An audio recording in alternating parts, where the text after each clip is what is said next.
welcome to the GCW Plants Podcast, episode 23.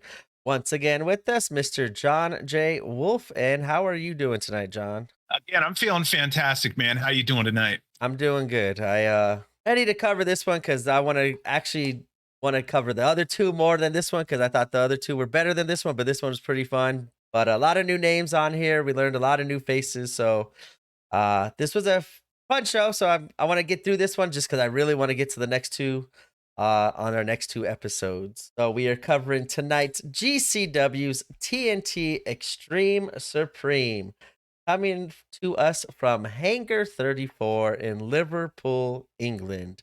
And I know you have some pre-show remarks. So what was your thoughts before the show started, John? Okay, so this is the first time TNT Live has been on Fight TV. So congratulations to them. Also, we have two British announcers tonight, the British announce team. No GCW reps on the mic here. Fantastic, very different to listen to. And I really liked it because well, it was just different. And honestly, if we're going to get something different than what we're used to, it has to be something semi-quality. And I think the announce team was fairly good quality. You know, we shoot straight to the hangar and there are GCW chants everywhere. It felt so welcoming. It was nice to hear. And yeah, that's what I saw right from the beginning. Yeah, I like to, I know we were talking about KG last time, where this was one I didn't mind not hearing KG just because this wasn't a GCW labeled show, really. It was the TNT show. Even if you look it up on GCW's cage match, it's not on GCW section. So this was labeled as a TNT Extreme, and this was kind of a TNT Extreme production. So with GCW wrestlers, with GCW providing the outlet on Fight TV for TNT Extreme. So I didn't mind this one because as you said, the commentary team was, I'm going to assume, the same people from TNT that are always there, because I never heard of them before, but I never really saw any of their shows. So I'm going to assume this is their normal team. And it kind of gave a authentic TNT Extreme feel to it because obviously the commentary team was English and had the strong English accent from being from Liverpool and stuff like that. So it gave it a different dynamic. But once I realized too, there was not even the hashtag that night was TNT Extreme. It wasn't GCW anything. So this was one show I didn't mind not having the normal in-ring crew, like MLJ. I think he maybe popped in a match here too during this show. I can't remember off the top of my head, but we definitely did have a different commentary team. So it was kind of a different aspect or feel to it just because it wasn't a GCW production, but I didn't mind it because it kind of added authenticity to it in my eyes. And really the first thing I saw, and I know you have it in your notes there, but my first impression when I first saw it, I'm like, "Ooh, look at that bright toilet sign off to the right." That's all I kept on talking about all night. It's oh, someone's got to go to the toilets. It's right there, nice and easy for all the drunk people in Liverpool at the show. Just a big old neon flashing light, which is fun seeing all night long. Yeah, I'll eliminate that note real quick. I didn't steal that note, but that was the first thing, pre-show impressions for me. That was the first one. I'm like, oh, no MLJ. Oh, what? Toilet sign. What's going on? What kind of venue is this? And it was fun. It was pretty cool seeing the whole setup, the ring, and yeah, it was a fun start. The crowd was super loud right away with the GCW stuff, and I've never seen them go to England before. I've seen the GCW when they've done the Japan shows, and I know how over they are in Japan. And I was kind of shocked, even though I guess I shouldn't be, of how badly this Liverpool crowd wanted to see a GCW show. Even though, like I said, this was a TNT production, it still had a lot of the GCW talent and kind of the feel for it a little bit, even though the production was different. It did feel like a GCW show for sure. Yeah, this soccer influence that's over in England obviously is there, and it permeates all through their sports, and that includes wrestling at this point. I was really happy to hear that. It puts the American fans to shame. I mean that in a good way. Obviously, we can learn some things from them because these chants are fantastic, and they're a hell of a lot more. They're just a hell of a lot more engaged. Yeah, and Stephen A. and Alex Sloan, they kind of talked about these shows beforehand, And I think Stephen A made a good point of, he made a comment saying like, hey, like us American fans, like we're lazy with our chants, man. It's all like, oh, Yeah, fuck yeah. Ohio, fuck you, Tony, fuck. It's just always fuck you, fuck you, fuck you. Like there's nothing really to it other than you just change the name. And he gave credit to the England fan, the Liverpool fans, because you could hear all night long, as you said, the soccer influenced the fans. They were like, they were singing whole songs and changing like lyrics and names, but still keeping a beat. It's like they do chants awesome. And that was, I think, a big point of this whole weekend was the fans. Like I definitely want to give every Liverpool GCW fan out their credit, because I think you guys added a lot more to the show by how into it you were, how knowledgeable you were of the GCW wrestlers as well, and the chants and the energy that they brought all night long, every single match. That's what made it feel like a GCW crowd. But I loved the whole Liverpool fans kind of like taking it over with the different chants and the different songs and stuff like that. So I thought that was very cool too. As you said, the England crowd kind of using the sports kind of culture and chants into the GCW ring. I loved it. Yeah, from us American fans over here to the British fans, much love, dude. You guys rock. It was so cool to hear how GCW is going to be received on the other side of the pond. Nick Wayne ends up kicking off this show. How cool was it to see him trot out first? It was just, here comes art. I don't know, when it's someone else's show and we have to show up on it and really represent ourselves, here comes that sense of pride. Yep. So I'm like, okay, who's coming out? We're talking, what, our one of our best up against their champion. And he looked good. Nick Wayne went up against Dan Maloney, who is the TNT Extreme Championship. Even though the belt was not on the line during this match, they made a specific point on that. They were like, I think they even made a mention like the Extreme belt, but not the TNT Extreme belt, will be defended during this trip, but it's the GCW Extreme belt. And I kind of like how they made mention to that, because that just kind of shows even the announcers were all over of the GCW. Like they were knowledgeable and aware of Paul Radrick being a Extreme champion as well, but the GCW. So I thought that was cool of commentary to do. And I think they made mention, I think MLJ made mention on not this night, but one of these other nights when he hopped on commentary of saying like, hey, you American fans, when we get back there, you guys better start stealing some of these Liverpool chants, because they were awesome and we could do it and make it a little bit better. So it's like a challenge thrown out there to the AC crowd. I'm gonna challenge the AC crowd, because I think that's where they go next when they come back in the States, and seeing if they could bring the energy and the more creative chants to the GCW atmosphere at the Showboat Arena. And I didn't know much of Dan Maloney. He looked good. Like he looked like a future star, and he had the good look. And I thought right away, just seeing the body types and kind of how the size and stuff like that with Nick Wayne, I was like, oh, this is going to be a good, fun match and very fast paced. And it definitely delivered in my eyes with the pace of the match. What was your thoughts on the match? I thought it was cool to hear the Nick fucking Wayne chants, but I'm laughing. Okay, so there was a part where these guys were singing out in the crowd. You know the song, He's Got the Whole World in His Hand? Well, it ended up being He's Got a Black Heart on His Ass. He's got a black... I thought that was freaking fantastic. I couldn't even hold in the laugh while I was trying to read that there. And I like how he just he sat there and looked at the crowd and was like, yeah, you're right, I do. Good job recognizing it. Good chant. Like even that got a chant, which is, I think, like I said, the fans brought a lot to all three shows, and I loved the fans all throughout the night. They do it to be recognized. So if you see the black heart, I mean, hey, it's cool. I wonder if that'll transfer over to America, because that is kind of funny. We could do that for Blake Christian. You know what? If he's cool with it, we're cool with it. This match really took the temperature of how Wayne can take on, how he can perform on a bigger stage, because this was one of the matches where I could see a couple things that Wayne still needs to work on a little bit. None of these are in a bad way. It's just I can see some things now that I normally wouldn't see before when you get up against a more classic style wrestler that stays with his boots on the ground and he sticks to more classic style holds. And we saw it here. And I think this is really a good thing, because if anybody's ever owned a business or if they've ever built anything before and they really cared about the project, one of the most important pieces of information you can have about the project is what went wrong. So I'm not even saying there was much that nothing went wrong, but I could tell you that there was a couple things there that I can see now that I would like to see Nick Wayne improve upon, and he will through time. It was just, this was the first time I saw somebody kind of stretch his boundaries a little more than usual. And I think I don't know. This is like I don't know if you know the answer too, but like I think this is the first time I've seen Nick Wayne go overseas, like outside the states and wrestle. I don't know if he's gone over with any other company to Yeah. another overseas stuff, but like seeing the So reaction that he got. Oh, good. no. So there was some bullshit that happened. I don't know if you remember where Wayne, Oh their yeah, yep, airplane yeah. got I forgot about diverted. that. My bad. Yep, I did forget about that trip. Yeah.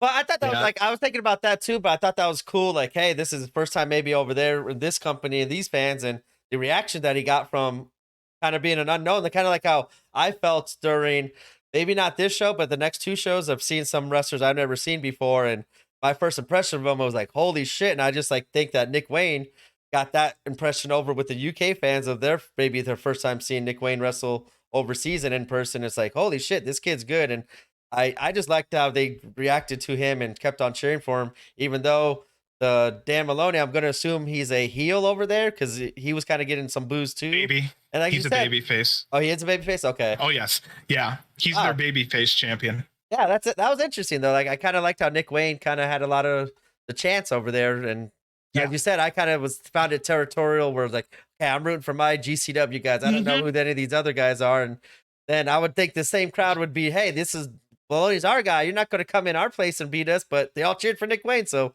it was interesting seeing him get a different reaction or a good reaction from a different crowd. Well, yeah, because you always worry about, are we living in this tunnel where every time Nick Wayne comes out, we just love him and that's that. It's nice to see him dropped into a bucket that he's never been in before and see how fans react to him.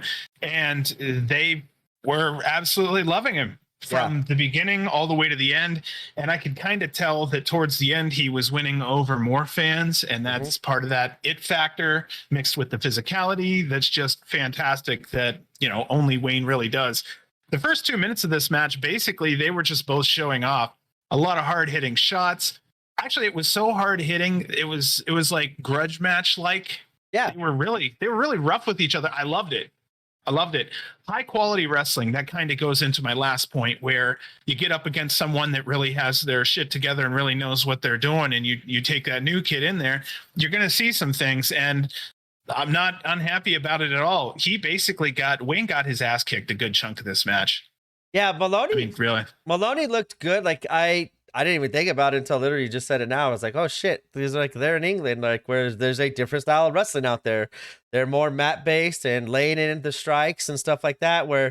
And I just thought about it, like Maloney did all that stuff, but then you could kind of see how maybe they've evolved out there with their high flying stuff because you got Yes. wrestlers like this, like Dan Maloney, like he did a couple moves off the top rope and stuff like that. And I just loved seeing like a mixture of the ground technique and the strong striking, but now it looks like they kind of evolved out there. We kind of see like a European wrestler now is out there doing crazy high flying moves and stuff like that. So I thought that was pretty cool seeing Maloney be able to work all those kind of different styles. And the grudge match, yeah, I felt like this was the first part, even though this one wasn't GCW versus TNT, that was later on. Like this first match felt like, hey, we're gonna set the tone for these next 3 days where it is GCW versus TNT, and we're gonna see who's the most extreme or violent company there is out there. And I thought that was cool. Like I loved the atmosphere of everything. Their champ put over Wayne. Yep. That's what I really want to say. If anything, putting over Wayne as a champion was a total that was just such a gentleman move. That was really something else. There was no ego involved in that decision. He still got his win, but it was absolutely fantastic. A lot of near falls in this match. I was really surprised by how many near falls, but the point again was to make Nick Wayne look good, and they did a fantastic job of that. This was the first time together between these two, and I still think they did really well. I do want to see more of Maloney. Amen. I don't know in what capacity, but if we can see him again, that would be great. Let's see here if I have anything else that I really want to mention. We didn't mention the winner, but after the match, it was really cool to see him lay down that belt, say, hey, man, when you want to, here we go. And then he shook his hand and said, you ain't 17, motherfucker. And everybody's laughing. Yeah.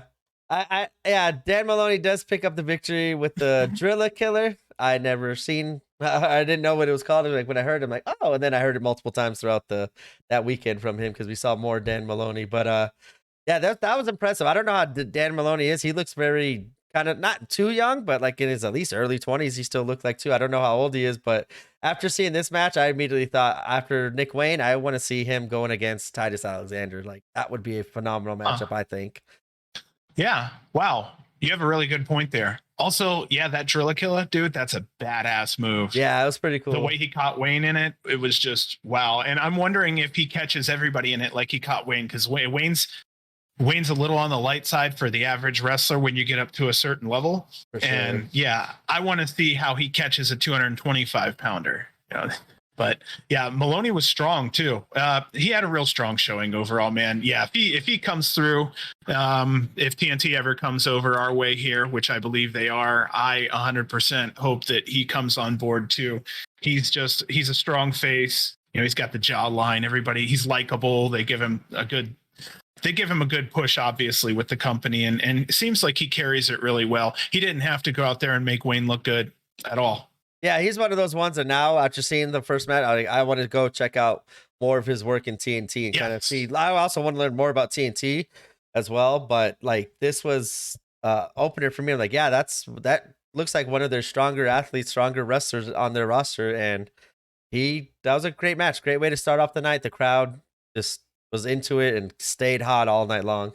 And going into match 2 of the evening, we have the TNT Women's Tag Team titles on the line as the She-Wolves of Casey and Molly Spartan go against the Liverbirds of Angel Hayes and Lizzie Evo. And yeah, I had no idea who any of these were. So let's see what kind of action they brought. And it was actually a very fun and entertaining match. Like seeing all these like new faces, and it was not like when you see a new face on GCW, like in the scramble, or like, hey, maybe they're young and they're kind of still learning and trying to get their feet wet in the business and stuff like that, but they could still do some solid moves, do a cool little scramble match and still get over. Where this one, they look more like solidly polished, polished and way more prepared for the moment and for the show. And that was kind of cool that they got another, as I always say, bigger platform, GCW's platform, to show the world what they could do. And it was a fun match. You know, these two teams, same thing. They were absolutely new to me.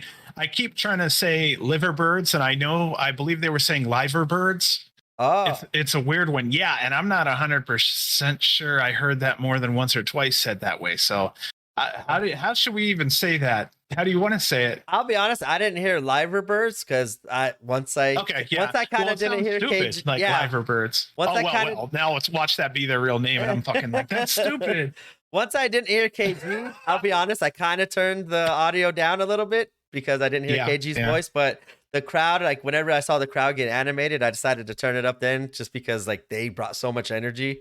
But I'll be honest, I didn't hear Liverbirds. I didn't even hear Liverbirds. I just read up on the name on Cage Match, like how you have. So, yeah, that was like I said, all 4 of these competitors are brand new to me, and this is one of these shows where we did a lot of learning on the fly of watching these shows and learning about these competitors for this show and learning for this podcast to talk about. So it's been an interesting show. Well, okay, so when I'm trying to do this, since these are all 4 new people to me too, I'm going, all right. So I'm doing it almost old school style. I'm like, all right, I think Casey was in the green pants. And like, okay. And then I try to remember this one. She was the blonde lady with the one shirt. And, you know, that's the way I'm trying to remember this. So I had a hard time with names myself, honestly. And that's no disrespect to them at all, because I think they put on they did a great job for the 9 minutes that they had. I mean, 9 minutes, but they fought for longer than that because there was a brawl outside between these ladies even before that bell rang.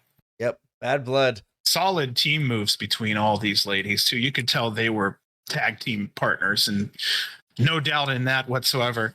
Nice teams following those tag rules. Isn't it nice to kind of see that every now and then, where, you know, it's refreshing having that tension of like a tag. Are they going to tag them kind of? I was interested to see what kind of rules they'd be doing, because once I saw this was the TNT show, I thought it was going to be more of a the 10 counts outside. I don't even remember like if they even counted outside, but like how, you know, some promotions have 10 counts, some promotions have 20. So like I was kind of interested, like what different rules are these, like those that what did we learn from a couple weeks ago from the Effie's Gay Brunch? What was that match? All the Lansbury rules or something like that.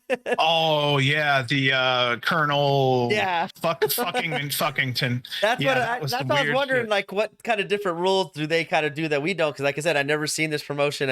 I've heard of them. I know Joey Janela's the TNT title. I know he went over there, but I never saw any of his matches over there. I never seen this company. So I looked like when I saw Scarlett Donovan enforcing like the tag rules. I'm like, okay, so it's not going to be like a GCW, like kind of like, oh, we could tag, we could not tag. It's up to the referee's discretion. There was a set list of rules, and as you said, it was kind of nice seeing trying to get the hot tag in and then getting pulled away. It's something that we don't see too much in GCW because it is kind of up to the referee of what they decide to allow and what they don't allow. So it was, as you said, refreshing to kind of see one of those kind of matches play out. There was a lot of She-Wolves chants too, by the way. I mean, they were really over with this crowd.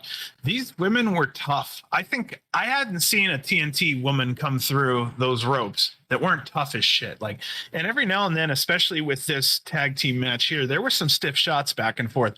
So I can't say they didn't earn their paycheck. You know, it's just an awesome little match. And I like how all of them had attitude and obviously played to the crowd Yes. too. Like the crowd just ate it up and got more involved as the match went on. And you just see the wrestlers kind of acknowledging that stuff. Like it was a fun match, and like yeah, all four, like you said, they just absolutely kind of brawled and beat the shit out of each other. It was a stiff match, and it was fun. It was nice seeing new faces that performed very well and looked like they belonged in there right away at that moment, weren't like forced in there to kind of do a cool like scramble or something like that. But it was fun seeing the She Wolves and the Liverbirds go, because like I said, I even like during the night, like it's hard enough learning two names that I've never heard of going against each other, but four names, I was like, I still, if you put all four right now and told me to match them up, I don't think I could still, because like I'm still trying to learn it. Also, like I don't remember. Like I want to say like that one that had like the war paint around her eyes. Which one was that? So I believe that was Molly Spartan. Okay. But don't quote me either. I'm dead honest with you. I know it was either Casey or Molly Spartan. I don't know which one on it, honestly. I liked how like on the outside she's like jumping on the ropes, like begging for that tag. Like you said, like it was refreshing seeing a hot tag trying to happen, because like I honestly like, and I once again I could be, since I watched so much GCW, I couldn't remember a last like kind of normal style tag match where it didn't just involve four of the wrestlers fighting all over the place and someone picking up the win. It's like that hot tag was like something that when you don't see it for a while in a certain product and you see it, it's very noticeable. And that was like one of the things I had the same note in my mind was like, oh, like they did a regular tag match, which was nice. It was fun. It just made me realize I'm more of a purist than I thought when it comes to wrestling sometimes. A mixture of both. Sometimes I want the pure, but sometimes I also want the crazy violence. Like I'm in a mixture of both. Where like also too, like I've said this before, when I go into this death match, I'm like all mentally prepared. Like, all right, I'm here to see a bunch of fuckery, and then I've seen like 8 matches, and like the next day, let's see this crazy scrambles and crazy luchadors and stuff like that. Like, I mentally was like, I get my mind involved in that stuff, and it was just refreshing. It was fun to see. So our winner ended up being the She-Wolves, Beautiful Frog Splash, and our new TNT Women's Tag Team Champions. This was a wonderful little match. I was happy I got to see them for the first time. I think the She-Wolves in this match specifically, because I hadn't seen them before, I think they needed more face energy or more interaction with the crowd, honestly. I think if they would have done that more, they would be over more, and that would have given more impact to their win here. I need to see more of the Liverbirds to make an opinion on them. I'm not really sure just yet. Plus, how happy would you be to go out there and lose your title that night? So right. I want to see what they're capable of, because if someone believes enough to put a title on them, they have to be good. Yeah, I just need to see more. I would like to see more too. And like, I don't remember if any of these 4 showed up on the next 2 nights, but yeah, it's not the same one that Alley Catch went against. But like, I wanted to see, as I think you said it was Molly Spartan or one of the Spartans.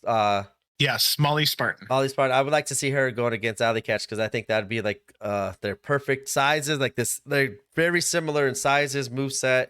But I would like to see how maybe extreme that Molly could get if she could keep up with the Alley Catch in these kind of matches. But I wouldn't mind seeing all 4 go against each other, because as we talked about yesterday with Janai Kai, Sawyer Wreck, it's like there is a lot of different variety out there in women for GCW to use. With Masha Slamovich, Billy Starks, they want to bring in Kylie Ray again and do more of her stuff in GCW. Like I just like I just saw new talent, and I saw a bunch of fresh matchups in my head that hopefully we would see down the line in another either collaboration of GCW or TNT, or maybe, as you said, if TNT's coming over, maybe we could get them for a show here or there to see some of those matches. And I will be keeping an eye on that for the upcoming schedules.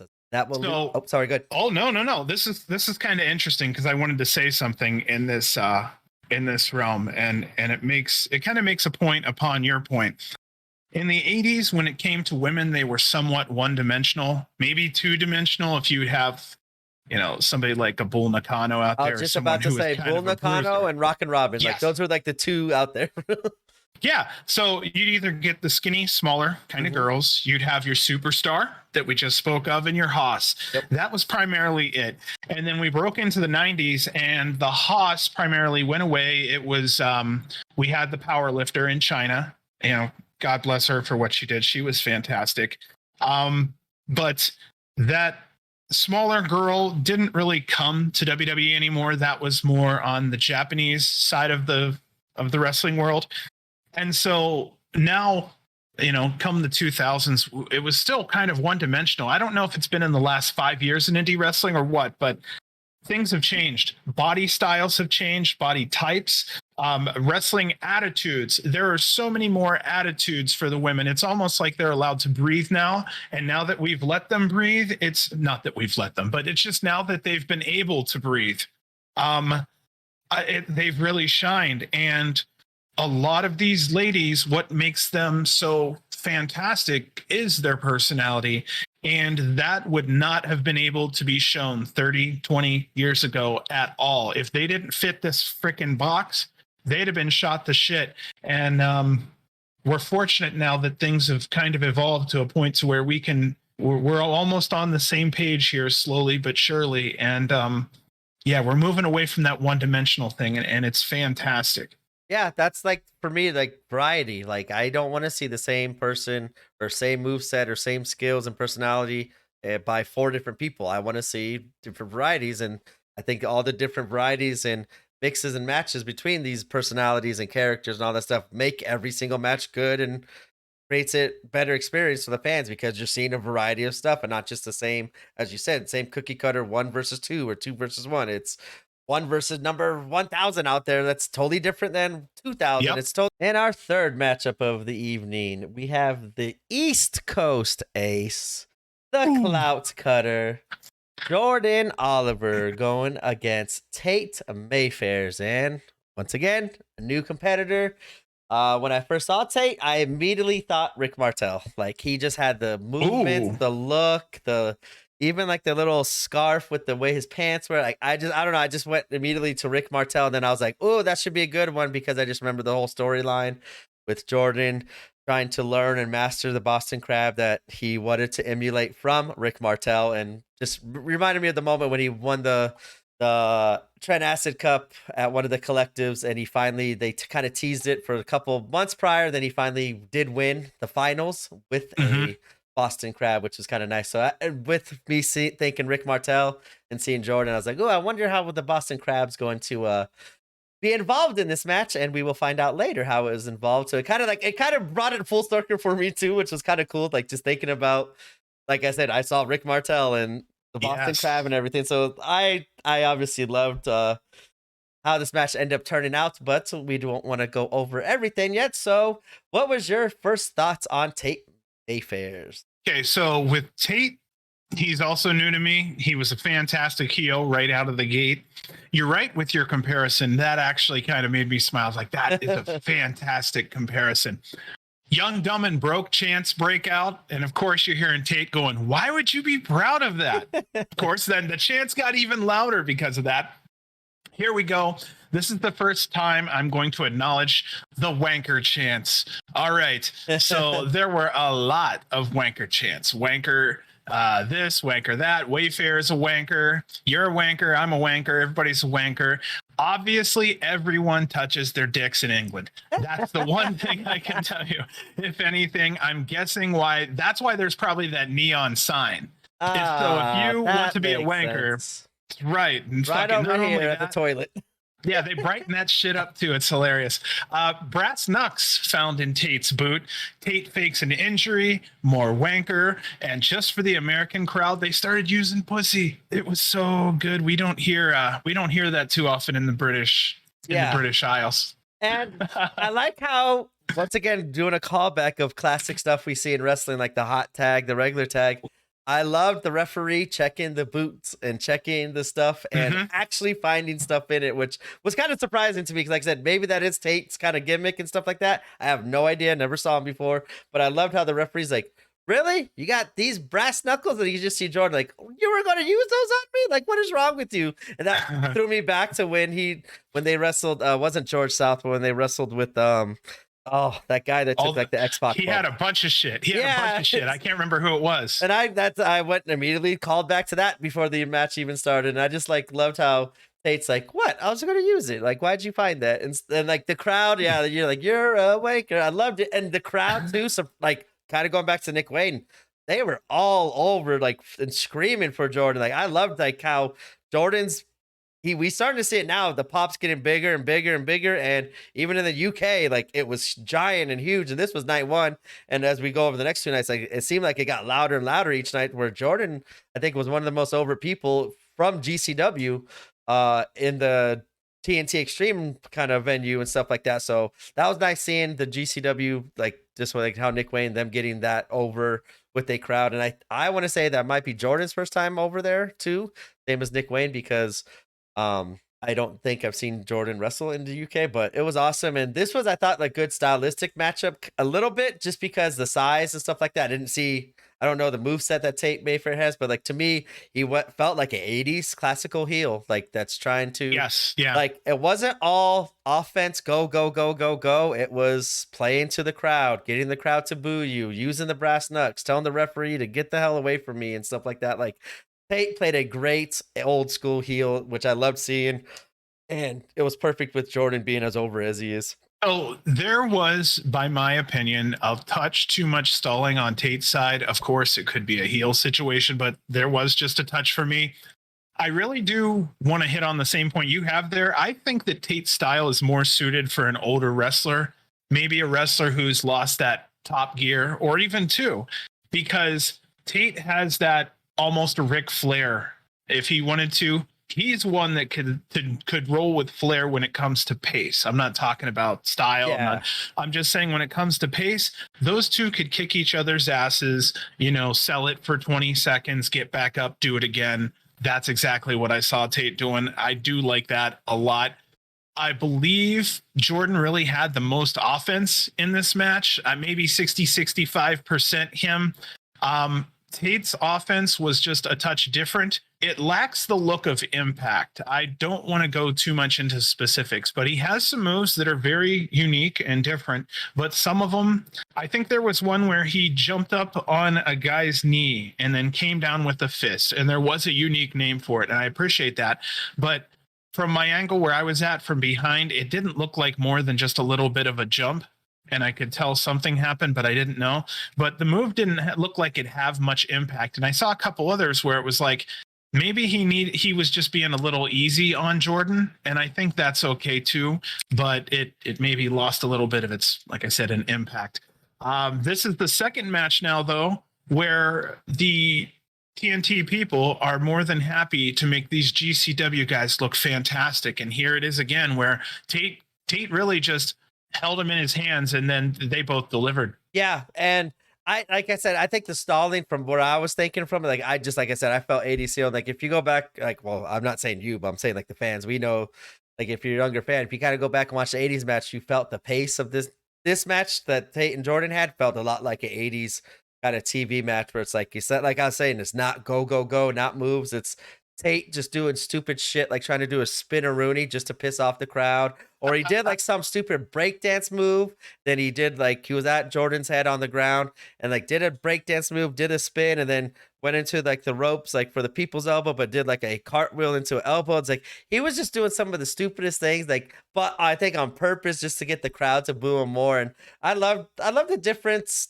It was a different character. I liked it. I liked how the pacing of the match went out, and it was a fun match. And Jordan does pick up the victory, and as like I said before, in Rick Martel kind of quo, he delivered the submission with the Boston Crab, which I like I said, I brought it full circle to me. I'm like, see, I knew like Tate was like a little Rick Martel. There's the Boston Crab on a Rick Martel character. Like I loved seeing that, and yeah, this was one of those ones. Like the crowd was super behind Jordan, and Tate obviously has like the heel heat, which I loved. And I wouldn't mind seeing Tate in another DCW match. I would just kind of like to see maybe not having the gimmick, the heel gimmick. I would like to actually see him go for like 10 minutes of do a GCW Jordan style match. You want to see a real wrestling match. Boom, boom, boom. Yeah, like a GCW style, like, hey, we're not stopping. It's constantly go, go, go. And I want to see if Tate can kind of go that style, or if that's how he is, that's how his character is. Well, no, I'm boots to the ground. We don't do any of that stuff. I will control the crowd and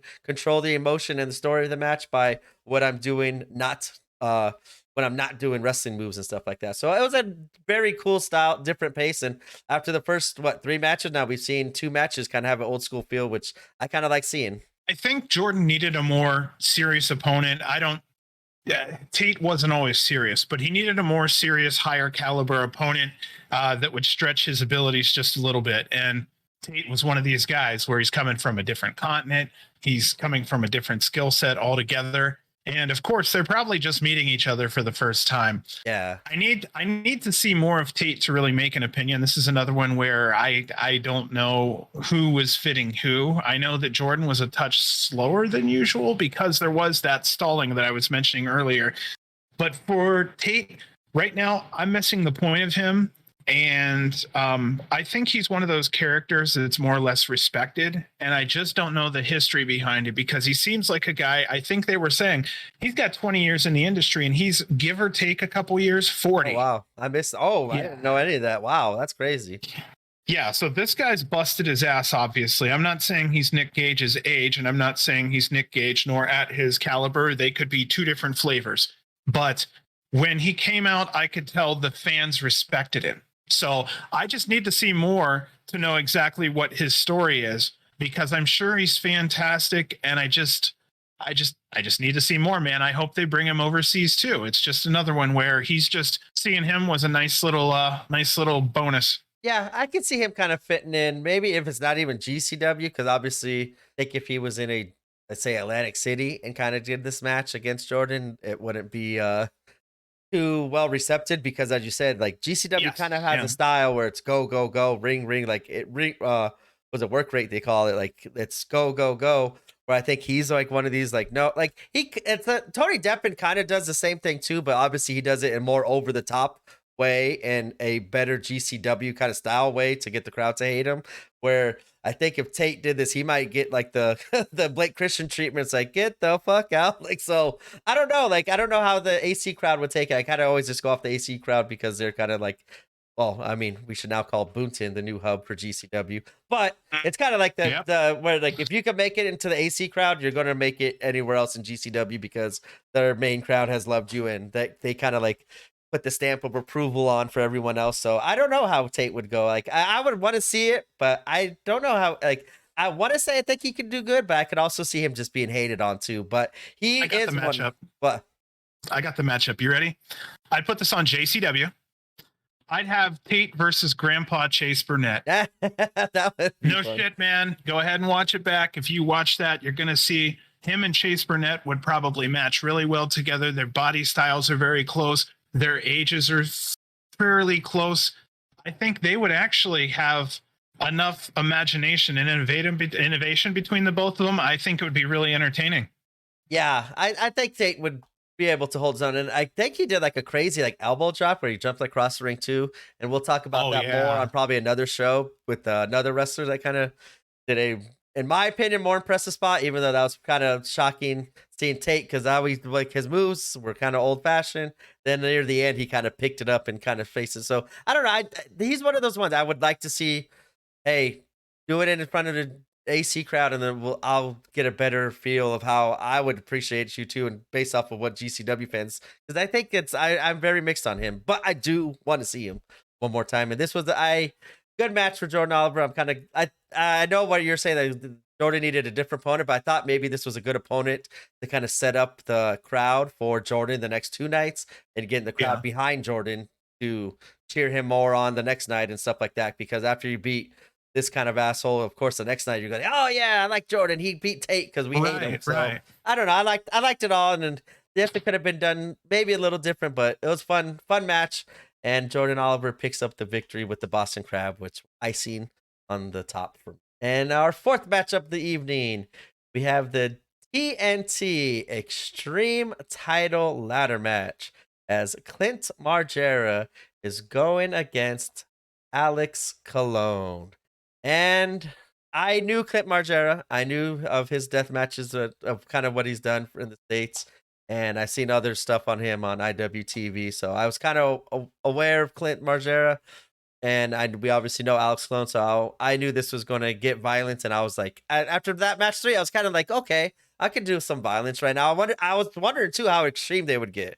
Would it be extreme or would it be ultra violent? That was kind of my question going into this match, of where I kind of like see extreme of using chairs and doors. Well, ultra violent, you got the barbed wire, the light tubes, and all that other stuff. So I was interested to see how it would turn out, but this turned out pretty violent and very fun match. Out come the doors before the match even started. I thought that was fantastic. And I thought it was a nice nod to GCW, because I don't know of any other companies who use doors instead of tables, but I'm hoping other companies find the benefit in it. I think mainly the fact that you can't get cut on metal when there's no metal.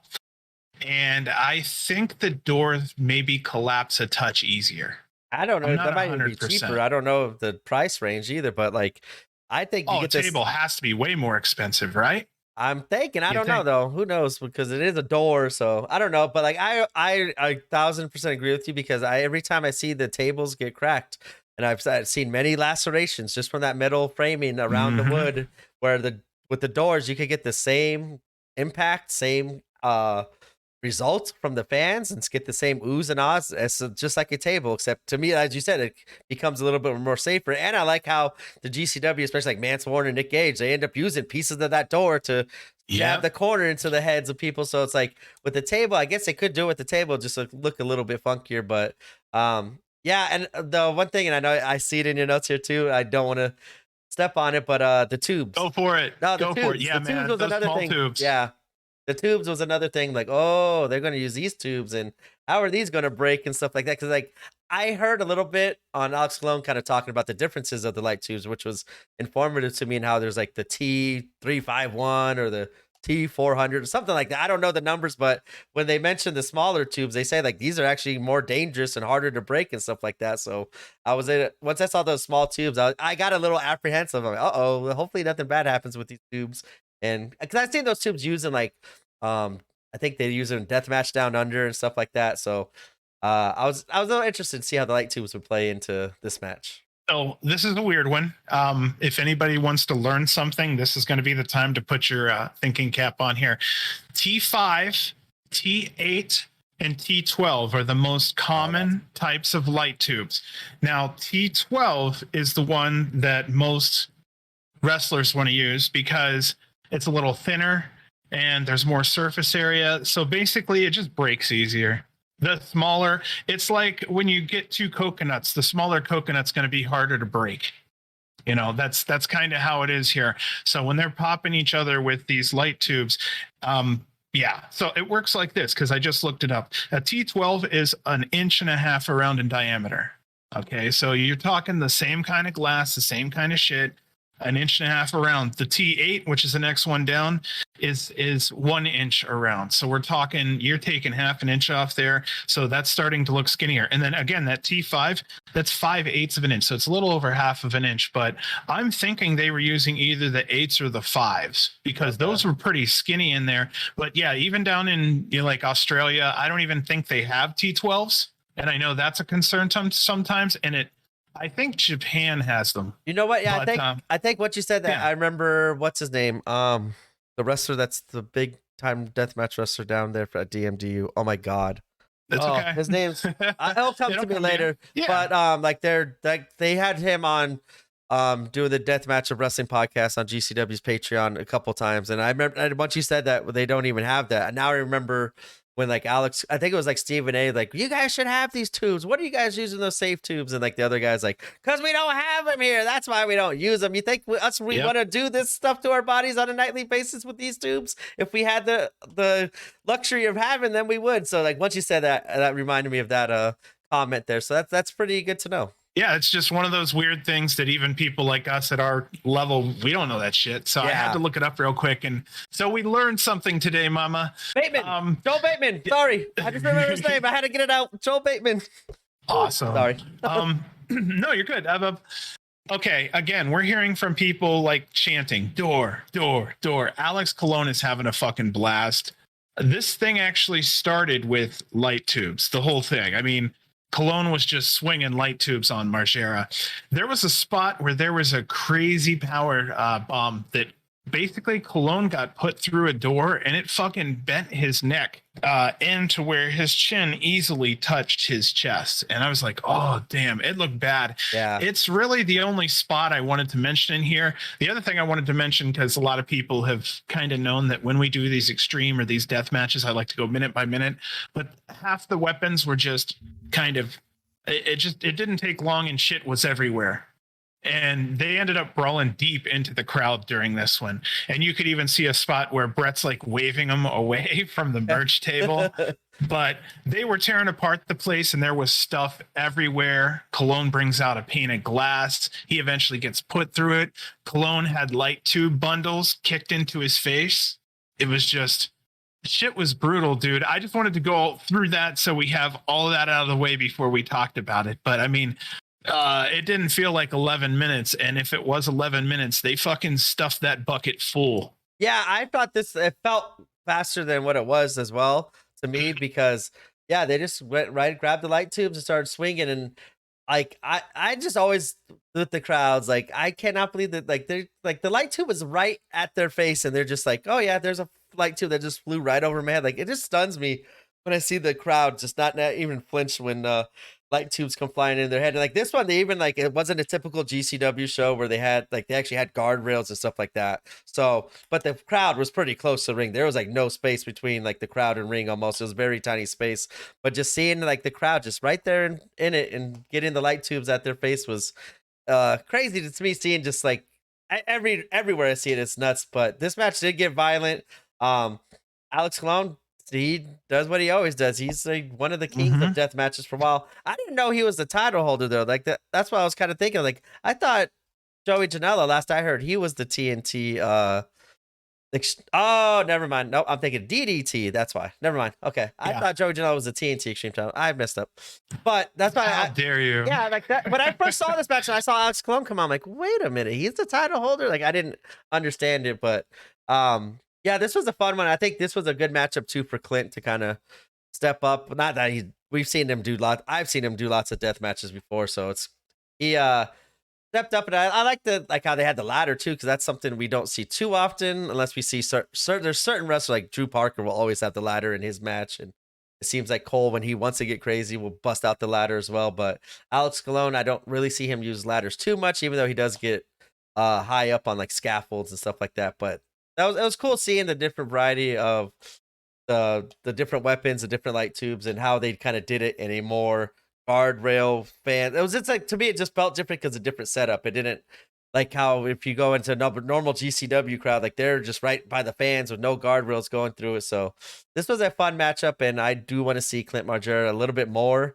maybe in one of these tournaments coming up here soon. I know that's for being a 8-person tournament, that might be kind of a stretch, but yeah, because some of these names they've been bringing in are top of the class world deathmatch wrestlers, and it's not just in America, it's from all over the place. So I would like to see Clint Margera though do a couple more ultra-violent matches for GCW, let's say against a John Wayne Murdoch and stuff. So our winner of this match was Clint Margera. Colon went through glass, then punches a light tube bundle into Colon's face, and that's how we have a new winner for our TNT Extreme Division title.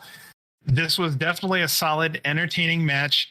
I wanted to mention too, with these light tubes, okay, I don't know if I'm sure there's a lot of people that feel the same way, but nobody talks about it. I actually like when you watch the explosion live of when it hits, and then you start to see the pieces and chunks fly.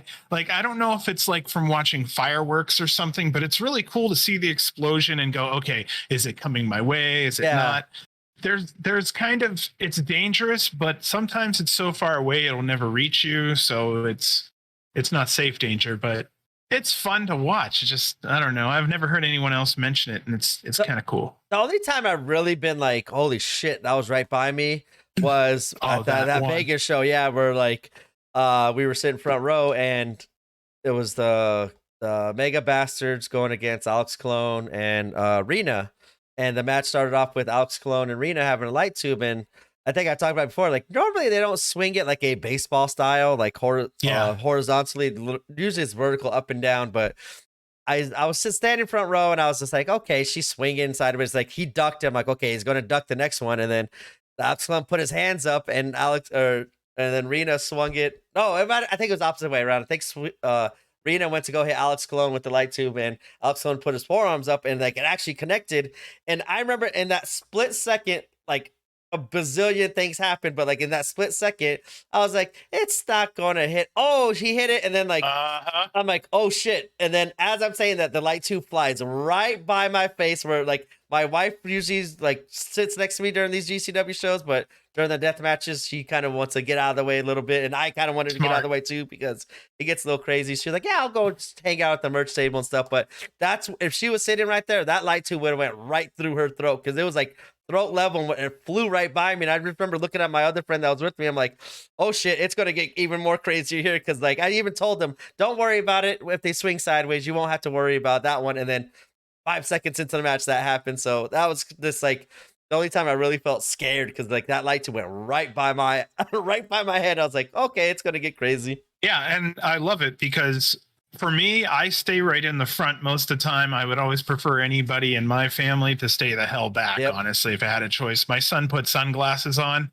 so everybody had a little something. I have my glasses. My wife has her glasses that we normally wear, so that was no big deal. But I really do think it's smart for people to really get back. I think I'm the dumbass sometimes, and so are the rest of us that really love it. But yeah, for people who have any iffy feelings, just get the hell back, because honestly, I mean, boy, you want to talk about regrets. Imagine getting hurt and then regretting the fact that you didn't use your common sense. So if you feel iffy, stay the hell back. Don't put yourself in that stupid ass position. Actually, death matches are so well loved in GCW. That's the time to go get a drink. It's when the death matches are going on, because lines will be a touch shorter, because everybody will have their eyes on the match. It makes you feel like alive too. It's like, it feels like you're like one of these wrestlers cheating death. We're like, oh, that could have hit me, and then I could be the one bleeding. I think I do like that feeling, but then I'm also like scared, as you said, more for my family. I don't care if I get hit or whatever. Like whatever happens. I don't care. But like I'd rather my family stay far back away, so that way nothing happens. But this was a fun death match. It was like I said, I was kind of wondering what kind of death match it would be, but it did feel like a GCW death match, which I'm kind of glad of, because like, that's the kind of death matches I like. It's not just light tubes and stuff. It's actually moves and telling a story. And I thought Alex Clone's like one of, if not the best in the world, in my opinion, of death matches. And Bit Margera definitely held his own and became the new TNT Extreme champion. And that will lead us into match 5 of the evening, which is a tag team match with the team of Kings of the North, consisting of Bonesaw and Damian Corbin, going against CPF, which is Callum Newman and Joe Lando. And yeah, Joe Lando's being the only one I knew on it, and I was excited because I think they announced Kings of the North were facing Jordan Oliver and Nick Wayne the next night, or one of the nights on this trip. So I was kind of like, okay, now I get to see what kind of matchup Jordan and Nick Wayne are going to have. So I was really kind of watching the Kings of the North just to see what would happen on night 3 when they went against Jordan and Nick. And yeah, they were impressive. Both teams were impressive. I enjoyed this match. Like this whole night just felt like all these new guys that have been showing, and ladies that have been showing up on GCW, they've actually killed it. And like I now have had a lot more wrestling to watch. I'm diving into more wrestling and learning more of these teams and these new wrestlers. So it's been fun. Yeah, when I was realizing that the Kings of the North were going to be going up against our kids, I was like, what the fuck are they into? Because those are big boys out there. So yeah. But it was really cool to see Nick. I almost said Nick Lando. See, I've got my on the Wayne situation there, but yeah, it was nice to see Joe Lando back. Backstreet's back played. I mean, yeah, it is what it is. But that was my generation, so fuck yeah. 2 of 4 members for CPF were showing up there. CPF were getting chance, but once they stepped out on the stage. This was a step up in match quality. You could really feel it at this point. It kind of had more of the bigger show feeling. Yep. Lando took an incredible amount of punishment in this and a lot of stiff shots. He really was the one who put a lot of his ass on the line there, and he took a shit ton of punishment, dude. I'm kind of glad we did see him a lot more in this match too, because I know he got like 1 or 2 nights kind of taken away from him the last time he was out here, like for his first kind of run in GCW.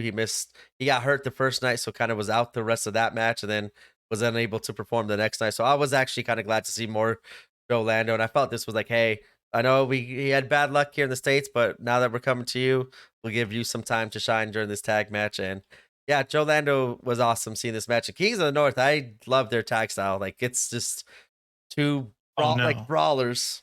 And yeah, going back to the Kings of the North, I like seeing them because they're just 2 brawlers just wanting to beat the shit out of people. I think they have a good look, good chemistry, good moveset to be a nice, strong heel tag team against especially babyface tag teams like how CPF, Callum Newman, and Joe Lando seem to be. So that was a good stylistic matchup in my eyes with the match. Okay, so here was another one where, because we were following the rules, we got to see Lando beaten on extensively, and they kept teasing the tagging the partner for minutes and minutes. So it created this tension and it told a story. And here we are again, where just following those rules created a tension and a story that we generally sometimes don't see at GCW in our tag division. So it's one of those things that should still be appreciated and used every now and then. So I hope that maybe down the road we do start to see maybe 1 or 2 real tag team matches. Give it to me once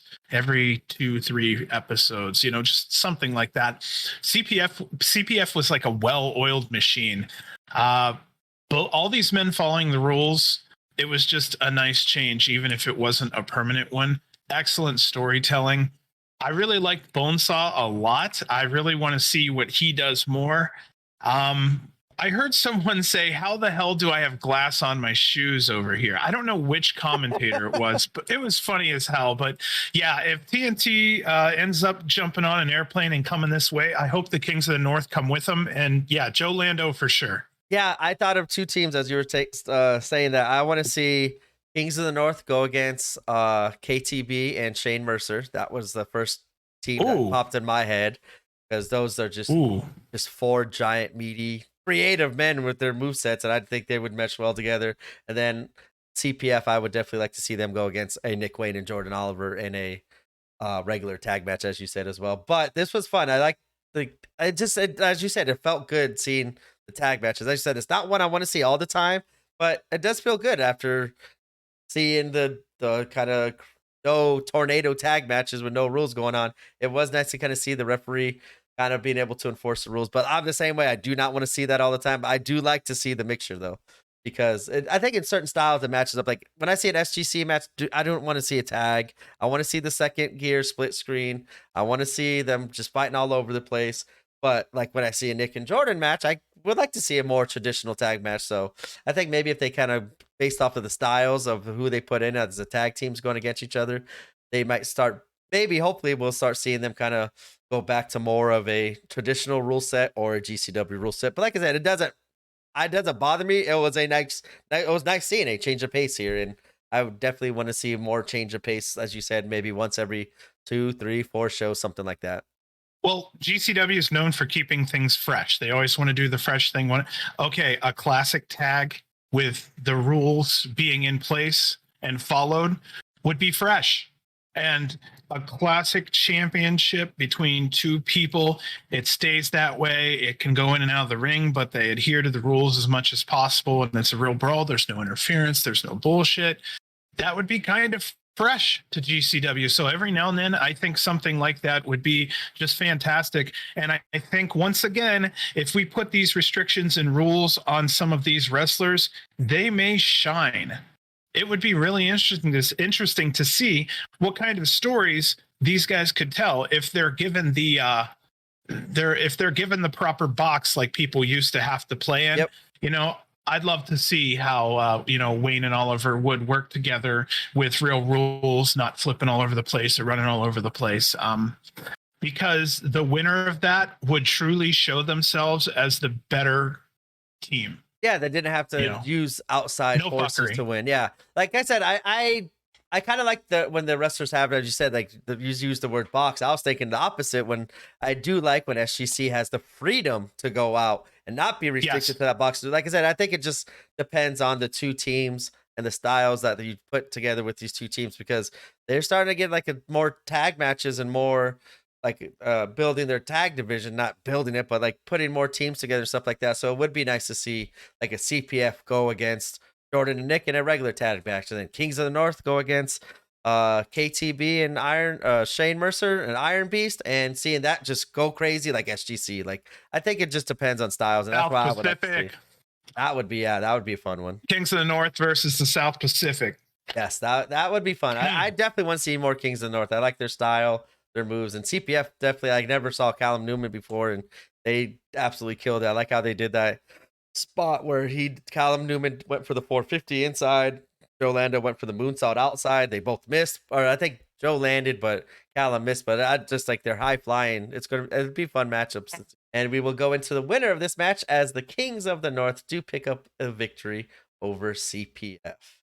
That will lead us into match 6 of the evening, as Dean Allmark goes 1-on-1 with Allheart Blake Christian. And this was a fun one. This was like every Blake Christian match is just fun. Like I've talked about him on the mic, and I want to see progression, a reason, and a follow up to what you're saying. Where in the ring, I don't have anything bad to say about him, because every match of his is fire. Like I think I even tweeted out that night, like I don't think I've seen a bad Blake Christian match. Like I remember tweeting that out at some point during this weekend. Yeah, and this was another one. This was awesome seeing him going against a brand new opponent in Dean Allmark. So, what was your opinions on this match? I was really interested in hearing the Dean Allmark Living Legend chant and dream match being said by commentary. I thought that was really cool. They were really building this up a lot. Dino, Allheart chants back and forth. Great chain wrestling between the two guys. Blake is moving really well. He slows down just a touch for Dean. Blake is heel about halfway through the match. It was really a nice switch since he was the face in the first half. High energy. Dino has kind of a vanilla personality. I really need to know him better to know what he's capable of. I was really focused on Blake because Blake was really the spotlight in this match. I'll only go over really 3 things here when it comes to spots, and then I'm done there. But there was a spot where there was 30 seconds of just trading blows back and forth. I don't know if you remember that, but that was pretty rough. Dino did a Ruby Cutter into a Clash Bomb. That Ruby Cutter is absolutely fantastic. I really like that move. And then the last thing I wanted to talk about was Blake's work. There was 9 seconds that I counted where these moves went on by Blake. He did a spin kick, and then he grabbed a hold of the guy, went into a ripcord, took that ripcord straight into a standing Spanish fly, got up, did a springboard 450 into a pin and a kick out. That happened in 9 seconds. That's moving. Yeah, and Blake moves. Like when he goes, he's 100 miles an hour, just balls to the wall, going crazy. And I think, as you said, like he was a little kind of outpaced Dean. I think these shorter rings, this was a smaller ring. I don't know the size of it, but it was smaller than a traditional ring, which we see every once in a while. Whatever ring they could get a hold of, or wherever they're at, it depends what the size they can have available to them. Where like these small rings, I think kind of hurt and help Blake Christian. I think it helps him obviously because it just makes him look even faster and more incredible than he is. And with when he hits that 450 off the top rope, like the springboard 450, like it looks like he went farther than what he actually did because of the small ring. But I think Good point. I think where it hurts him is where like these competitors like Dean like can't keep up with that kind of speed. Just I think originally even without the smaller ring, but then you give Blake an even smaller area to go as fast as he can.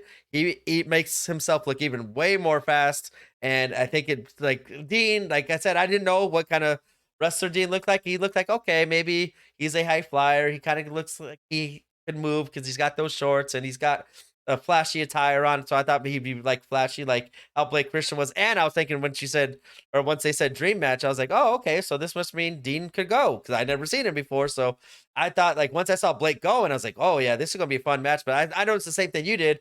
Dean just like a little bit slower, kind of like, oh, like Blake's was just his speed's on another level. And yeah, exactly. A lot of people are slower than him. Exactly. I mean, yeah. And Dino, I'm guessing, is in his late 30s, 40s somewhere. But, you know, dude was decent. I was guessing Dino's like a sweetheart type or like a storyline guy, but he's obviously cheered a lot. And I can respect that. Yeah, he got definitely had a lot of cheers. And I kind of like how they I don't know. I don't want to laugh at it. And like I like when Blake Christian gets booed. I did like it for a while, but now that whole thing, that whole side of it's over, the whole all heart, dark art, black art, that's all gone. And like he's not talking as much more than everyone else. He's just sticking to proving his point in the ring, which he always does. And it's just incredible seeing Blake, like how he doesn't matter what kind of match he's in. It just he hits. And this was cool. Like Dean did an awesome job. I loved he was solid in the ring. It just I think he just seemed a little surprised or a little bit behind what Blake was doing because of Blake's speed and how fluid Blake is. Because I don't know, like how, like I said, I don't know how long these wrestlers have performed or how good they are. Like how we can know when we see local, but like wrestlers in our area wrestle, we're obviously more familiar with them. And I just think like the familiarity kind of affected this match a little bit too, based just off of Dean. Like, oh, Blake could go and like he is the real deal. Like, I don't know. I found it like Dean was like, yeah, Blake's the real deal, and I gotta step up and try to keep up with him. It just was a little off, but I do want to see Dean back. I would like to see them play this match back, and then now that Blake kind of knows what he's capable of doing in this kind of small ring, and now that he's more comfortable with Dean, the familiarity between the two, I would like to see the match too, as now they would have more chemistry and build off of that, because I think a lot of these first time matchups, we would kind of see it say it could have been better. Not saying it was bad. It's still really, really good. I just think I know it could be better with more familiarity between the two wrestlers. Like we said, they just might have got in town the day before and met the wrestler for the first time, and who knows how familiar each wrestler is with each other because they're in two freaking different continents over here. So I don't know. I just think this match could be redone a second time, and I think it would be way better than this one, just based off of the familiarity, and each person obviously could go in the ring. And then there's that crazy language barrier, man. Ooh. Oh yeah, that's tough. all that wanker talk might have Blake confused. Oh my god, I can't wait to go there. I'd love to know how much wanking really goes on. I don't know if it's because it's an island and they're lonely, or it's just a genetic thing.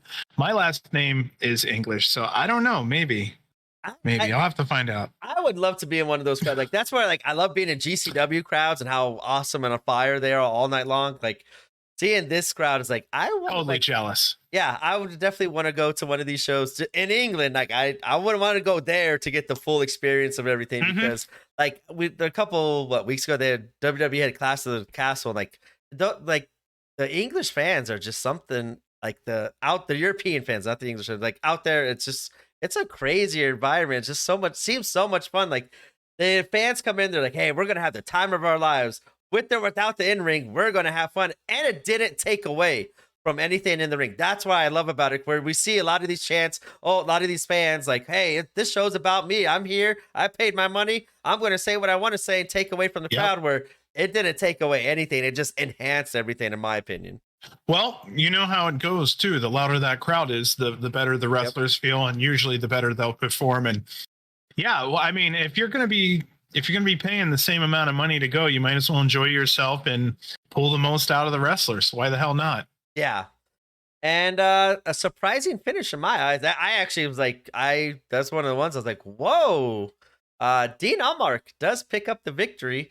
as he hits Blake Christian with the top rope Ruby Cutter for the victory. And I was just more in shock because we other than Moxley, we haven't really seen Blake Christian lose often. Like, and seeing him lose on a wrestler that's unfamiliar to us was shocking to me because, like I said, I'm unfamiliar with Dean Allmark, and Blake's always winning every time I see him in GCW.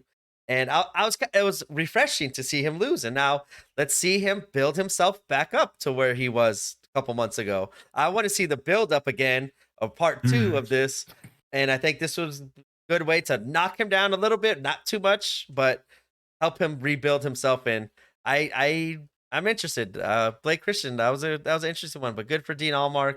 Good for, like you said, the first half we kind of saw a lot of GCW wrestlers win, or make them, even if they didn't win, they got to look good and stuff like that. It was like, I love the chemistry between the two promotions with the booking. It made sense to me. While it was shocking, it does make sense to me, where it was kind of a 50-50. Hey, you're gonna win, we're gonna win, but let's work together and put on great matches and great shows. And definitely these competitors did it. And I want to see Blake Christian, Dean Allmark round 2. That will lead us into our 7th matchup of the evening, as Alley Catch goes 1-on-1 with Session Moth Martina.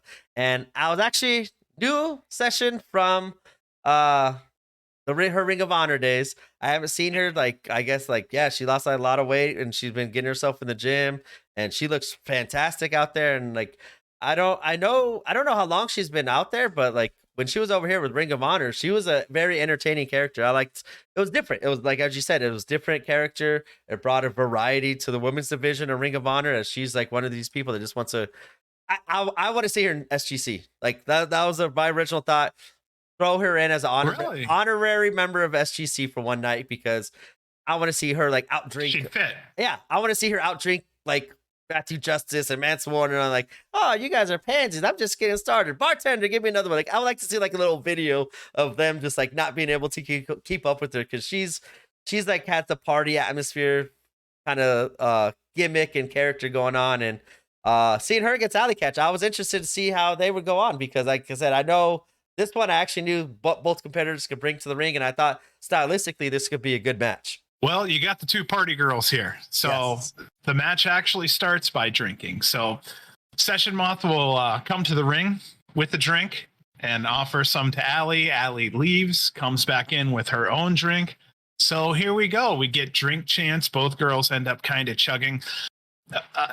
The ladies are kind of not 21. They're obviously a touch older than that. So if you can think of there's a movie with the naughty moms. So if you can think of that, it's kind of like that. But Session Moth, she comes out. I haven't actually heard Sandstorm in a while, so it was kind of cool to hear so that was kind of fun. But I think Session Moth means party girl. Does that kind of sound right? I never heard them give a reason to the name. Okay, I think maybe I did see the name one time, the Moth name. What the play on was that, I just don't remember it. But something in Ring of Honor, I remember seeing the play on words with the Session Moth stuff. But I'm not 100% on that. And again, it's opinion, but it looked like if you ever see 2 moms fight in a kid drop off line at school, that's what it looked like with these 2. And again, that's what it looked like. It just is what it is. In my opinion, it's just, but there was a Session Moth heel turn mid-match that I thought was fantastic. I'm always a big fan of the mid-match turns. I love those.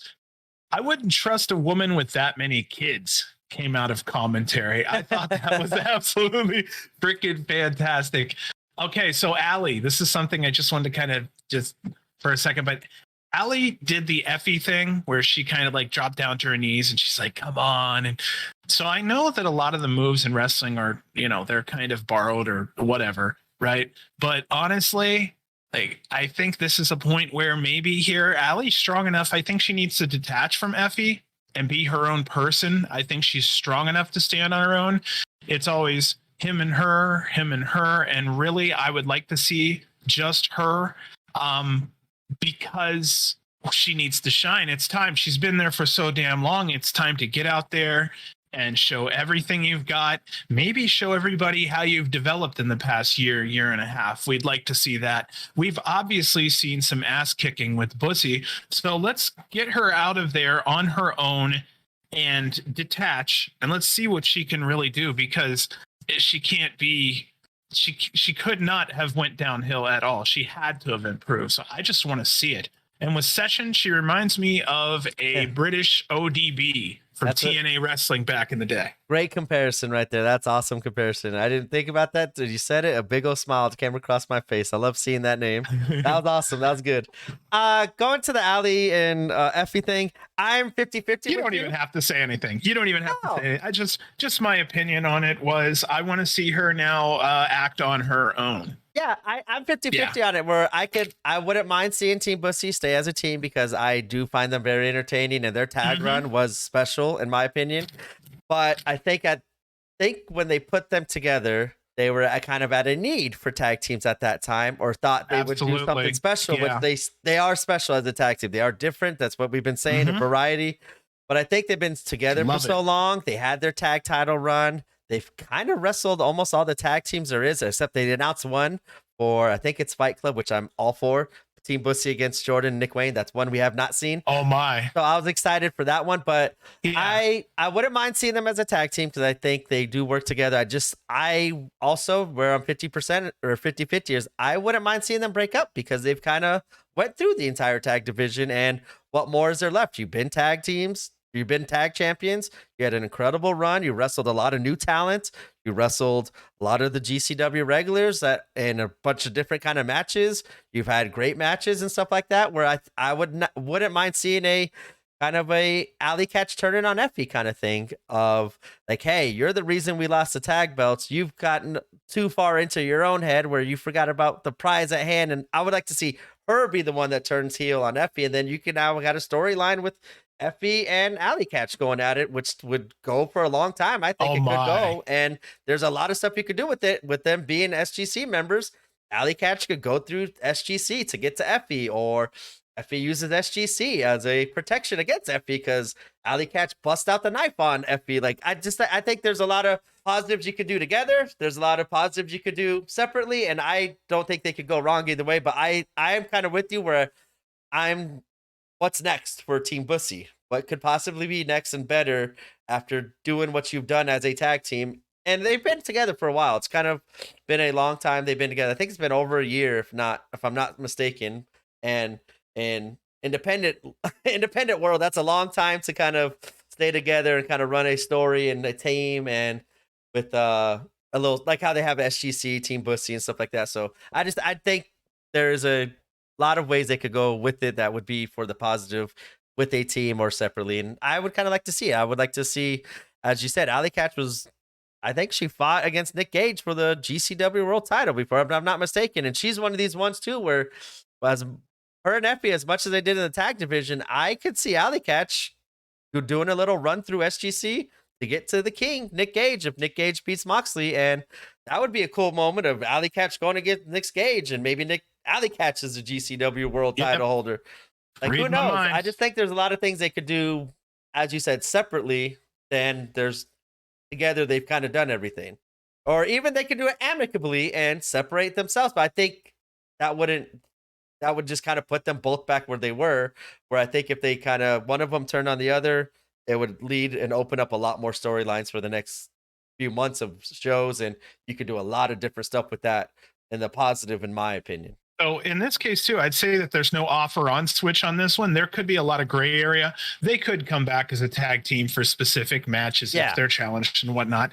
But I think it would be nice to see Bussy together, and I would like to see somebody fuck over the other one. Yeah. And that turns into a whole big deal for the next 2 months, 3 months, 4 months, and then give them the payoff at Homecoming. Let them do it at Homecoming.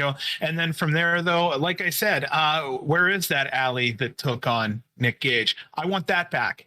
Okay.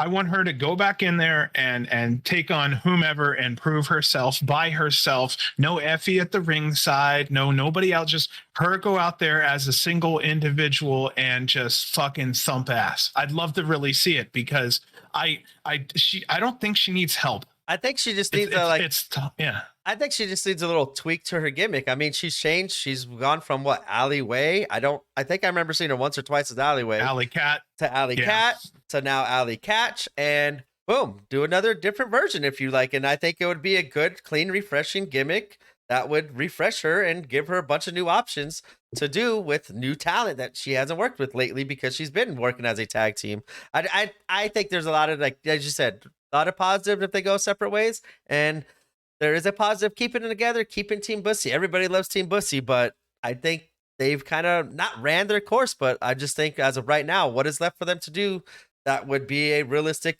carrot to chase after you've already been the tag holders, after we had all these same matches. I just think I was thinking maybe during, like, say, the Jordan match and Nick Wayne.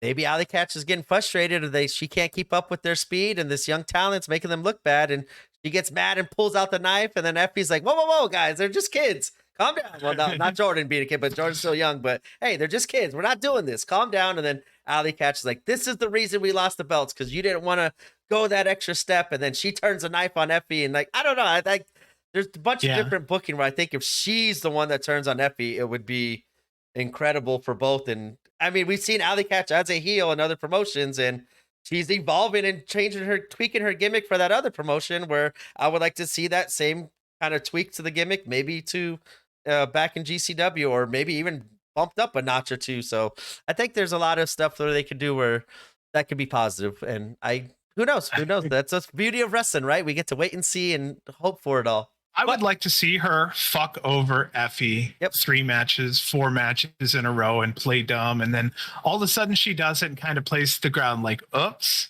And then it turns into a, why did you do this to me? Blah, blah, blah. I think that would actually be really interesting to have those two, the, ultimate friends. Kind of turn on each other. And I think the payoff would be great at a big place like with Homecoming or whatnot. One of those shows, maybe a collective. And Ali brought up. Oh, go ahead, buddy. No, I was just saying she kind of deserves it. She's one of these wrestlers where she's been like top 5 wrestling, just like how Jordan, Jimmy Lloyd, Effie, and she's put in a win streak where it makes logistically and realistic sense of why would she get the title match, because she's one of the top wrestlers for GCW, singles or not singles, or singles or tags, not singles, same thing. But like, I think that it would prove that she's earned it. And I think it would be a cool, like not a cool moment, especially if she's a heel, it'd be a different moment, but it's still a cool moment, but not a feel good moment as what we kind of get at some of these shows. But I think they got a lot, they could do a lot with Alley Catch. I was really surprised that Allie brought out the knife in England. Yep. I didn't know if there was any, but it's a gimmick kind of situation. But she eventually starts cutting open Martina, and Martina does start bleeding. And then Allie goes over and grabs a beer and pours beer on her head with those cuts. And I'm like, oh. But Session can wrestle for sure. And I do believe she's definitely strong for her size. And she's improved. Like when I used to sing her Ring of Honor, like this was way better than the matches I saw in Ring of Honor. No knock on her run at Ring of Honor, but I think her gimmick was over, and that's why they pushed her in Ring of Honor like that. But the in-ring wasn't quite up to par with the gimmick, where now whatever I don't know how long she's been in the UK and wrestling and honing her craft there. Like, I don't know how long, but there was definitely improvement there, and it was a joy to see her improve, like how you said she could go in the ring. That was different. And Alley Catch does pick up the victory as she hits Session Moth Martina with the Bussy pile driver for the victory. And then at the end, both women pull out the drinks again and start drinking and dancing like the angry moms at a school picking up their kids. After they fight, they go to they go to the Applebee's. Chili's, bro. They go to Chili's. The Applebee's gets the $5 blue tequila shark in the middle and have a drink. And just like SGC does, we're going to kick each other's ass, but we can have drinks after. Yep, they get all fucked up and talk about their shitty neighbor that they have, Becky down the street, that makes all the pies. Anyway. That will lead us into our main events of the evening, as the internet title is on the line, as the internet champion, Matt Cardona, goes one-on-one with Reese, and I can't pronounce his name. I'm awful at saying it. I can't say it, but he is impressive. Reese, you're good. It is Reese. Okay. Good. Yeah, Reese was impressive. Reese's Pieces. Oh, that's a good way to remember it. Yeah, hand me Reese's Pieces. I need those little dumb things to remind me of names and how to say it, so that's a good one. But yeah, until we get on the Japan reviews. Oh, dude, yeah, some of those names are so hard for me. I'm already looking at them going, oh no. Remember, Yamashita, not Yamashita. Oh, dude, there are some where I'm going to have to actually go watch and find out how they say it, because I don't, it's just so different for me. So yeah, this is easy compared to what we have coming up, my friend. I'm just telling you, down the pipeline, some of these names are very hard to say, and I feel so horrible because I don't want to mess up one of them at all. Yeah, so I'll stick to the easy. I'll take advantage of this easy name then. As Reese's Pieces. I liked him. Just the look on him, I was like, I'm in. He looks good. He's got the flashy character. He came out rapping to his own music. Like, I loved it. I thought it was a perfect, oh God, Cardona's gonna eat him alive here. Like, this is one of these wrestlers that Cardona's like, I live for this kind of moment. You're the wrestler that I want to just embarrass in front of your hometown and stuff like that. But Reese, or I'm probably putting too much emphasis on Reese, he looks good. And I was excited. And I was kind of hoping this wouldn't be a Matt Cardona match where he talked for 10 minutes and then has a 5-minute match and then that's it. I'm kind of glad it went as a pretty long match for what we saw tonight, and got to see. I wanted to see Reese. That's why I didn't want a short match. I wanted to see what you have in the ring, because right now your gimmick is cool, your look is good. Hopefully you could go in the ring, and he did. And Cardona was a perfect opponent for him, and I was loving this match as it was happening. What was your thoughts on this match? Reese delivers. Yes. I really couldn't understand the rapping, unfortunately, because there was a lot going on, and you can't actually understand anything. I wish I would have known what he said, because I think if you could, it's not like the Acclaimed, but yeah, it kind of if you knew the song, you could kind of rap it along with them, kind of thing. No, I agree. Yeah. And then Reese had that spaceman thing going on, like Ziggy Stardust from the 70s. He was ready to take off. Yeah, it was kind of like a 50s, 70s, almost an 80s, a Michael Jackson kind of. Yeah, he had kind of that feel. I'm thinking also maybe he was a soccer guy, and this is me obviously being dumb, but I saw a couple parts on his screen during his entrance that had soccer being played. Yeah. Yep, absolutely. I saw the same thing. I'm thinking that. It feels good watching Cardona come out representing GCW. I know he gets the heavy boos. I know he's the bad guy, but I have a sense of pride about our company and the performers as fans, and watching Cardona come out, man, he's one of the big guys, and he's damn good at what he does. Even when he's shitting on GCW, it's I still like it. I don't know why. Quality. It's so weird. Yeah, it's so good, and it fits his character, and everything that he's doing on this run is awesome and amazing. Where he can still shit on the company, and I still want to root for him because he's GCW. Liverpool fucking sucks is what came out of his mouth. I thought that was fantastic. And the fans answered back with woo woo wanker. Loved fucking it. Fantastic, dude. There was a lot of drama before the match too. Matt works the crowd a lot. I love how he works the crowd. The drama that Matt creates,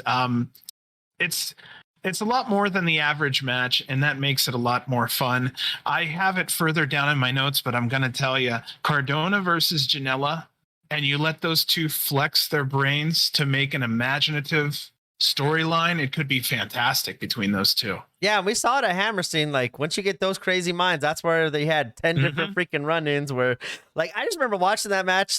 I saw it live, and I'm like, okay, there was a lot going on. Even my son, we were like, hey, we're at Hammerstein. It's your first GCW show. You're going to hear some chants. You're going to hear some bad words. Now's the night to say it. Get it out of your system. Enjoy yourself. Have fun. And, the first cuss word he said was during the Lucha match, where the 6-way match where we had the 3-man chicken on each other, and he just turned to me Daddy, what the fuck is going on? And then then Cardona came out, and then all the craziness happened. He's like, Daddy, who's in this damn match? I don't know who's in this match, because all the run-ins that happened during the Cardona match and stuff like that. Because we told him during this match is probably I was like, hey, don't cuss during the Lucha match. Save your cussing for the fuck Cardona chance. That's when you can get it all out of your system. And like, yeah, Cardona's, I love how he's still kind of quote unquote playing the sports entertainer kind of like, I'm bigger and better than you. I've been better places. I shouldn't even be down here.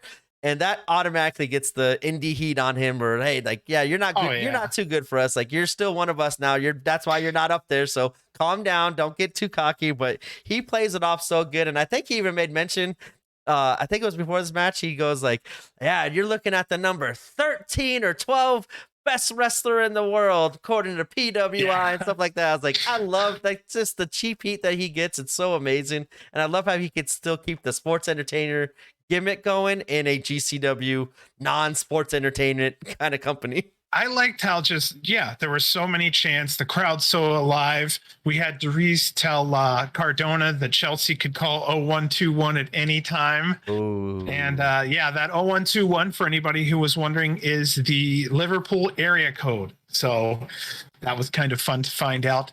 The match goes outside the ring off and on.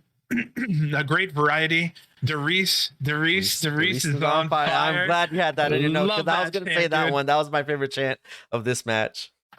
Cardona brings out a pizza cutter and teases, and then throws it away. He doesn't do anything with it. Matt gets a mic, talks a bunch of shit. Here comes the woo-woo wanker, shut the fuck up chants. Dries is on fire chant. I mean, this crowd is just going all over the place. Cardona kind of fakes that arm injury for a while, like, oh, he hurt me. Matt is really good at filling time, and he has pretty good substance with this. I really want to say that I really do think Matt is a treasure. Like, he's a perfect sponge for booze, and he takes it so well, and I'm 100% sure he loves it. Yeah, man. That's why I think he's loving the freedom, because, like, obviously the joke is he sat in catering for 10 years doing nothing. He had one good moment, and that's it. But I think this is where you see where wrestling's starting to change is, hey, we're not going to force you into a gimmick. We want you to be yourself, but ramped up, as Chris Jericho says, to 100, like, or 200. We wanted you to ramp it up and just be yourself, because obviously, as we talked about, I think last episode, 2 episodes ago, the more comfortable you are with your character, your moves, the reaction you're going to get, you will be able to own the crowd just like that. And has taken, since he left WWE, I did not see this kind of run coming from him. And I think the giant reason is because of GCW, where he earned over a hardcore deathmatch fan base.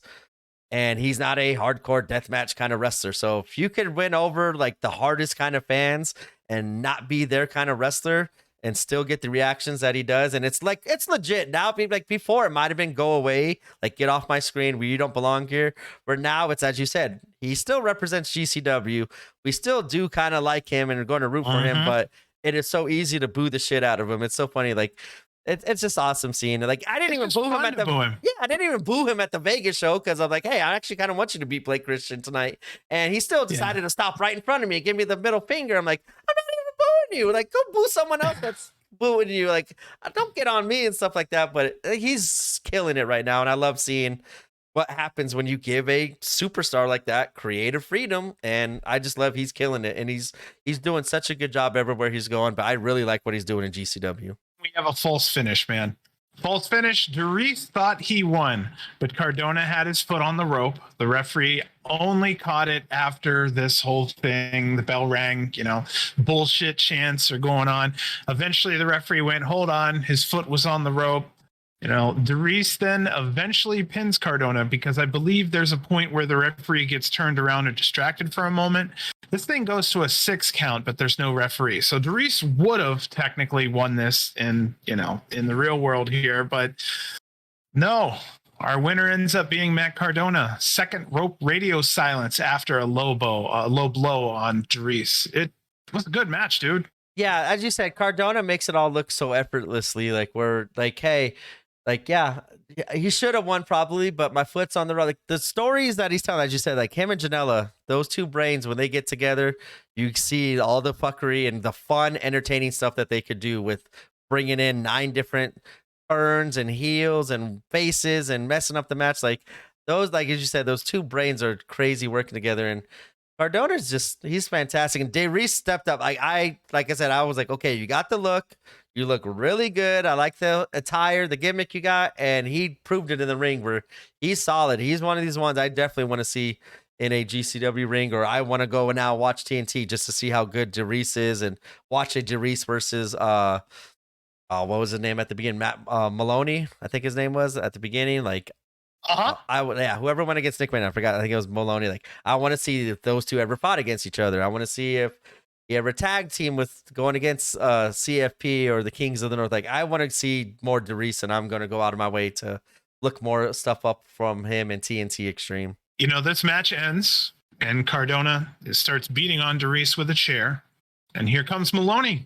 Yep. Comes out to save him, kind of chases Cardona out of the ring. Of course, Cardona does not want to fuck with Maloney. It was fun to watch.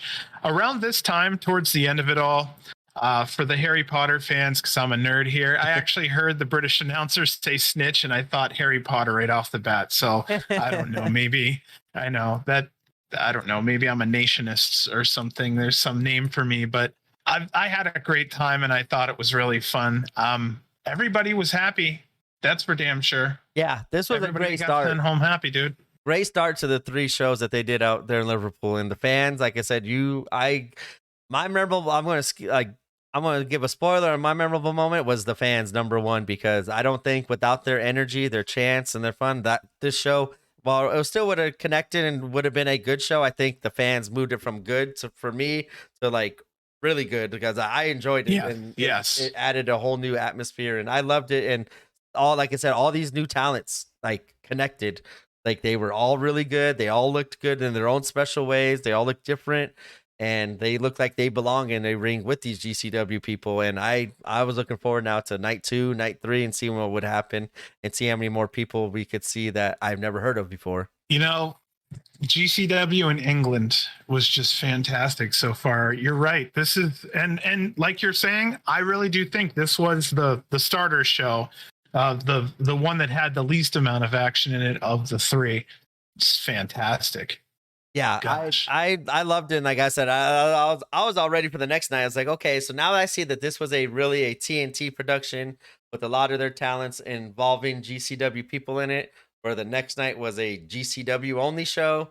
I was wondering, okay, now we can see more, hopefully, GCW wrestlers, but I still want to see a Darius in the ring. I want to see Kings of the North go against maybe a Jordan. Well, we saw that in the third night, Jordan Oliver and stuff. Like, I really wanted to see more of these new faces on their show. We actually got a couple more new faces that weren't even on this show the next 2 nights. Mhm. And there's one, Leon Slater. I'm going to give a spoiler alert for our next episode.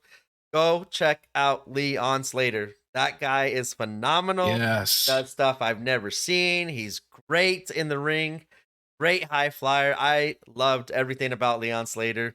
Like, from the next 2 nights, he was like one of the all-stars. So I was excited to see new faces, and he was one of them. And we saw a couple more new faces as that weekend went on. But I was impressed with TNT Extreme. Like, it was fun. Good production, good little venue.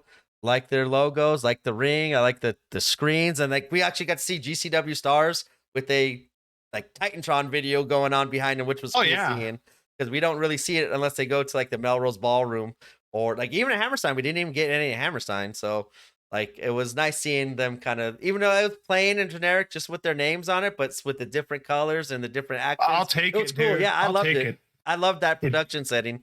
I don't know what it takes, but we need something like that. I don't know if we have to steal venues. the one we had from San Francisco. It's the Bring that one venues, from yeah. San- Like this one, obviously, like this is probably like where I'm going to assume this is where TNT runs majority of the time. I don't know, but Hangar 34, obviously they had it. So I'm glad GCW decided, hey, like even if it's something simple as their name and graphics and having it move with different colors, something simple like that was a big step forward in production, I think, from them. And I'm glad they took advantage of having the screens there and quickly making these videos for their wrestlers, because I thought it, on my end, the presentation, it added a lot more to the presentation. And as you said, I would like to see more of it, but I know it goes off of venues and stuff like that. But when you got those videos, I would like to see them use it, because whenever they're in the Melrose Ballroom for like emo night and stuff like that, I focus a lot on that night, because you see a lot of these graphics that we never seen, like not before, but we don't see often or haven't seen it. It's cool seeing that production value rise up for the GCW show. And as we talked about, we can kind of seen, like, we get the in-ring, we get the awesome dream matches, the awesome shows, the awesome violence. We just want the production levels to get up, like the the sound and the UCC or the videos not skipping, but also that goes off the venue's internet and stuff like that. I just think we've been asking for a uptick in presentation, and at least we got it for this weekend. Who knows what's going to happen in the future, Yeah. but at least they took advantage of it this weekend, and I'm glad to see that. Okay, so what do you think? We should do some memorable moments? Yes, go ahead and do it because I really used one of my 3 already, but it's all good. No problem. I kind of used my one right here, but I just wanted to mention too, Nick Wayne being our first performer for GCW out for the night. This is fantastic. Being introduced to all the new performers that we haven't seen before was really fantastic. I think it's always cool when you're able to look at a new company, which, even though it's similar, is somewhat of a different culture. So you go, what does their star look like? Who is their beloved? Who's their funny guy? Who's their major heel? How does he act? What does he look like? It's kind of cool to see these, because you do see some general characters across the board. Everyone has their likable heel, face. There's these hated heels, and everybody has one main one out of each that fits each category. It was just fantastic to see something new, and GCW always brings it, but this was a whole different experience, and I hope for all the wrestlers it's 100% worth it. He wanks, she wanks, everybody wanks. I thought that was if there's anything I learned over there, that's a masturbatory fucking island, and I don't know if I should love it or hate it, but maybe I should go over there sometime and see what the big deal is. Maybe there's like something special over there I don't know about. Margera and oh no, tell me you're gonna say something. I was gonna hop off of like I just said I really now want to go to this venue just to go see what the toilets look like in that. Just because that sign was so enticing, I want to go see what a toilet looks like over there now. Dude, I'd be so proud to wank over there under the neon sign. They probably have that like 2-ply paper instead of that 1-ply shit. Oh, that's probably fantastic. Oh my god, yeah. Margera and Cologne, that 10-minute battle was completely filled with excitement. I have to make sure that's a moment. It was good seeing Lando again. It's like seeing an old friend sometimes when you see these people roll around. I didn't expect to see him. I really didn't know he was even going to be on the card. That was a nice surprise. Blake looking very strong, as he should. Like you said, that smaller ring, I always picture like if you put a puppy in a small room and it has the zoomies. It just spins and goes around, like that kind of thing. Yeah, and then the last was just Cardona making the most of any time he gets and making it entertaining. There's always some form of emotion in his match, and he always brings that out. And I just wanted to use, I guess, my last memorable moment kind of as just an appreciation, because there isn't a boring time when he shows up. And if we had a card full of those, holy moly. Yeah. I hate to say it too, I think this relationship that GCW and Matt Cardona has had since day one has been positive for both ends.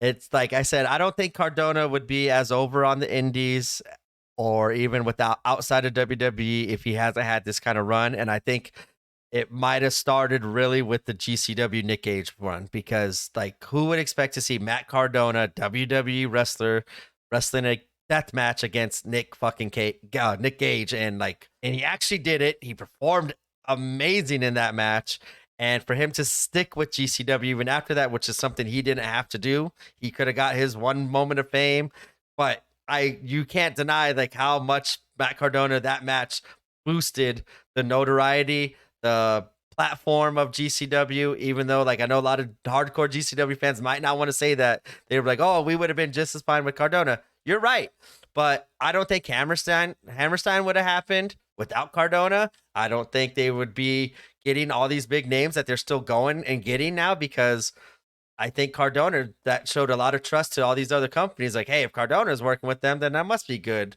He's a reputable name in the industry.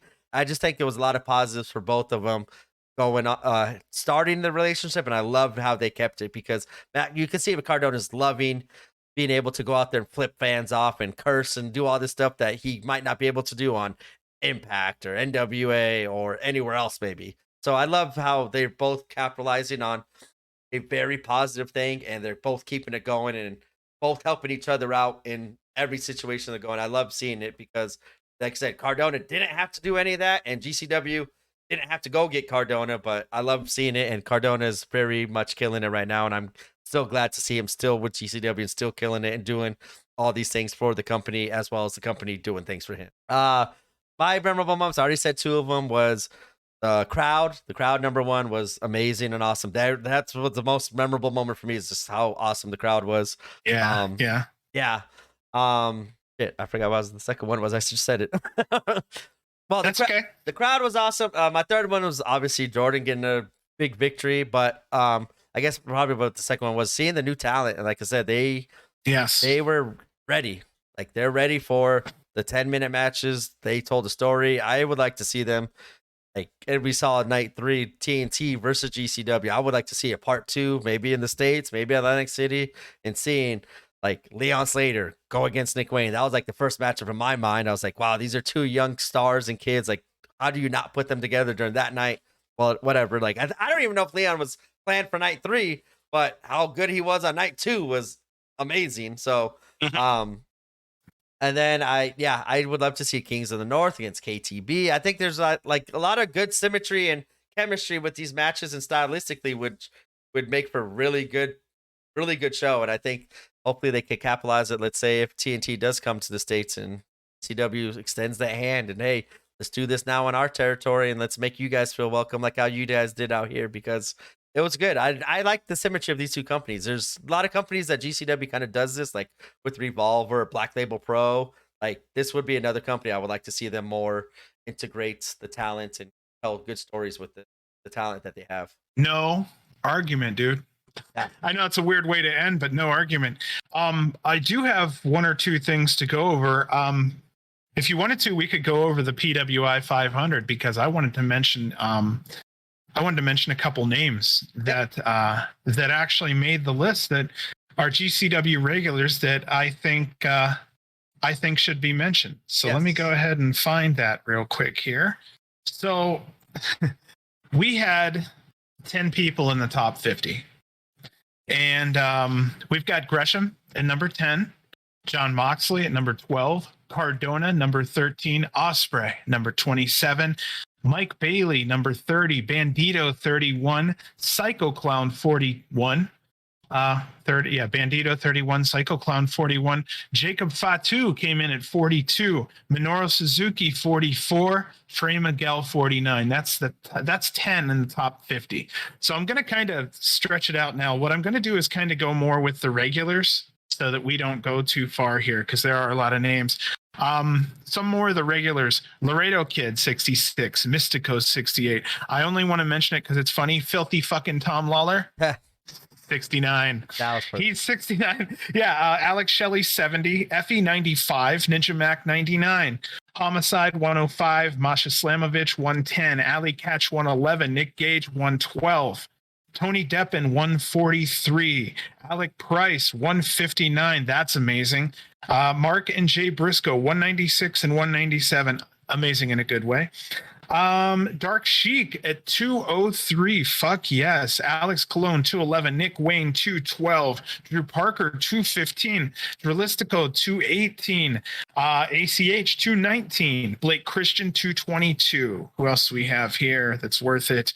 Joey Janela 260, Billy Starks 263, Kevin Blackwood 289, Alex Zane 300, way too fucking low, Rita Yamashita 313, Hoodfoot 317, Cole Radrick a touch too low at 320, Kid Bandit 321, Jordan Oliver only 334. Bullshit. Yeah, so that was one called Manners 358, Slade is 363, Mance Warner and Matthew Justice respectively 365, 375. Slade is higher ranked than them. That's an awkward one.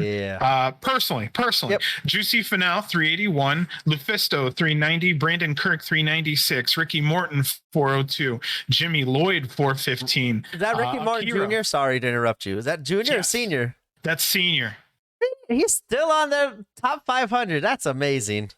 And motherfucker can go. His son, Kerry Morton, is at 448. Wow. Let's see. Akira 429, Shazza McKenzie 442, Gringo Loco 444, way too low. Yes. Charles Mason 447, Kerry Morton there's 448, Super Crazy 449, Jay Vidal. Well, we really haven't, but 455, way too low. Jack Hartwheel, 460, way too low. Marcus Mathers, 461, way too low. Sawyer Wreck rounds out at 470, and I know she'll be climbing next year. Yeah, I think the most surprising name for me on that list was Drew Parker. Like, that's Alec awesome. Price for me. Alec Price too. Yeah, him gets to Briscoes. When you said that yesterday, I was going to make a comment with that, but I didn't want to. I didn't want to start another 30-minute segment there. But same thing here. I don't want to start another 30 segment, but we will definitely talk about that over these next couple episodes. We could chime in here and there with it. But Drew Parker, what number was he again? Top 100? Okay.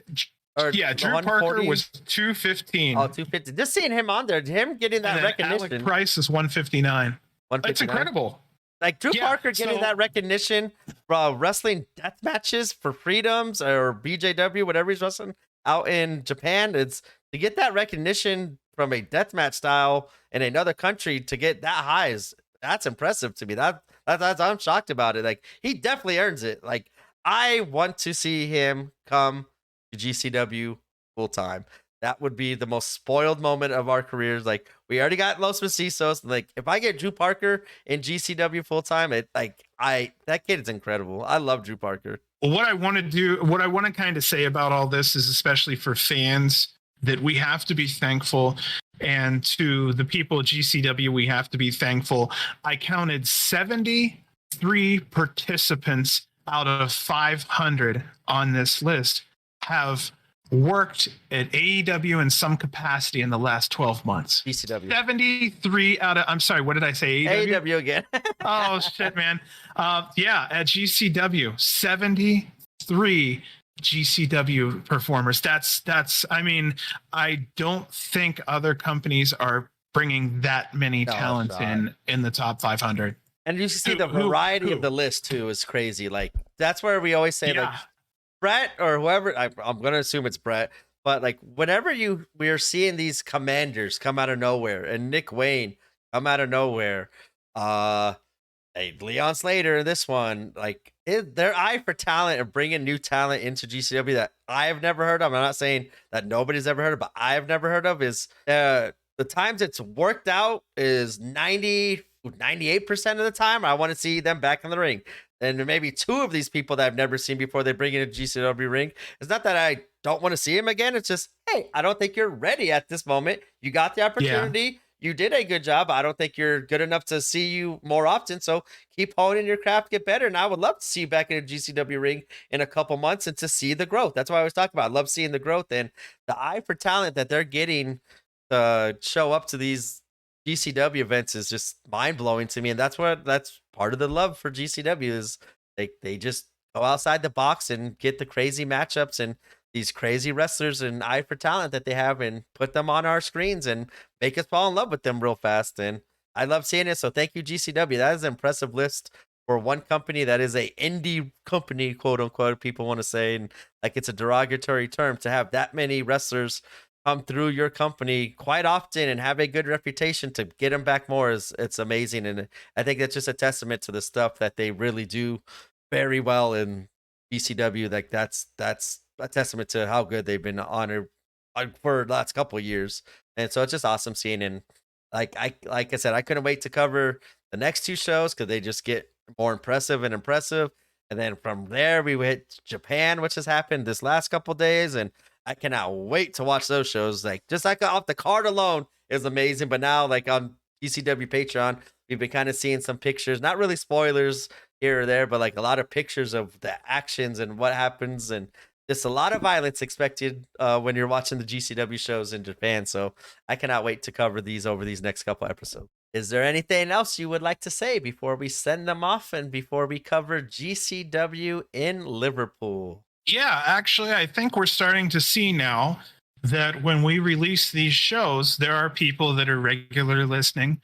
And for those people that do regularly listen to us, thank you so much. We really do appreciate what you're doing. We do put a lot of hard work into this, and it really is just for the love.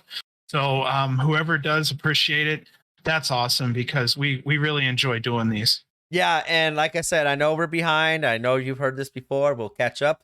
Hopefully we've proven to you that we have caught up or we will catch up. And We just need to prove Yes. to you that we will stay caught up. But unfortunately, I got sick. Life happens, and we do apologize. But we do I know how hard it is if something has happened already and it's been a week or two out. I don't know if I would go back and listen to it unless I really enjoyed it. So that's the kind of feeling I'm getting if you're coming back and listening to this episode. And even though the event happened last weekend, we appreciate you coming back and listening to us, and we just appreciate it. It's crazy to see the numbers that I'm seeing whenever every day, seeing the new listeners and how many listeners have listened. And I didn't release an episode for a week, and then we were still getting listeners. It's just been amazing. It's fun. Like I said, like how you said, we're not doing this for the money or anything. Nope. It's just for the love, to spread the GCW word, to talk wrestling and get more fans onto the GCW wagon, because there's always room for more GCW plants out there. So we do appreciate it. And yeah, I have the same sentiment as John. Thank you all very much, because I know we're behind here, but you saw we released the other one yesterday and it got a lot of listens today. So hopefully this one will continue to doing good. If not, I get it, because I don't know if I would go back and listen to a show a week old that's already happened. But we do appreciate you all.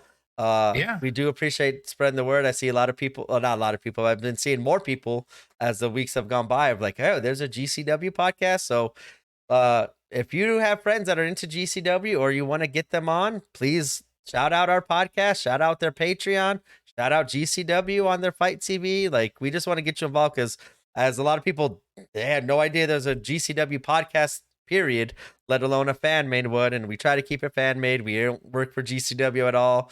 As you see, we give our opinions on what they could improve. We give our opinions on what's been awesome and amazing that they have been doing. So just keep on spreading the word if you are out there and enjoying it and want other people to be aware of this. Because like I said, I think a lot of people are not aware that there's a GCW podcast out there. So if you want more GCW content, we're very happy that you choose us as one of your outlets. But please continue to spread the word and get some more people on this GCW podcast, or on the GCW shows, and going to the events and listening to the podcast if you so feel the right to do so. But go ahead and spread the word, because we're having fun doing this, and we just want other people to enjoy what we have been enjoying. And that's how me and you became friends and got to know each other, was the same exact way. So obviously it can be done. And I see a lot of people they bring their friends to the first time GCW show that might not have watched wrestling in the last 10 years because of whatever reason.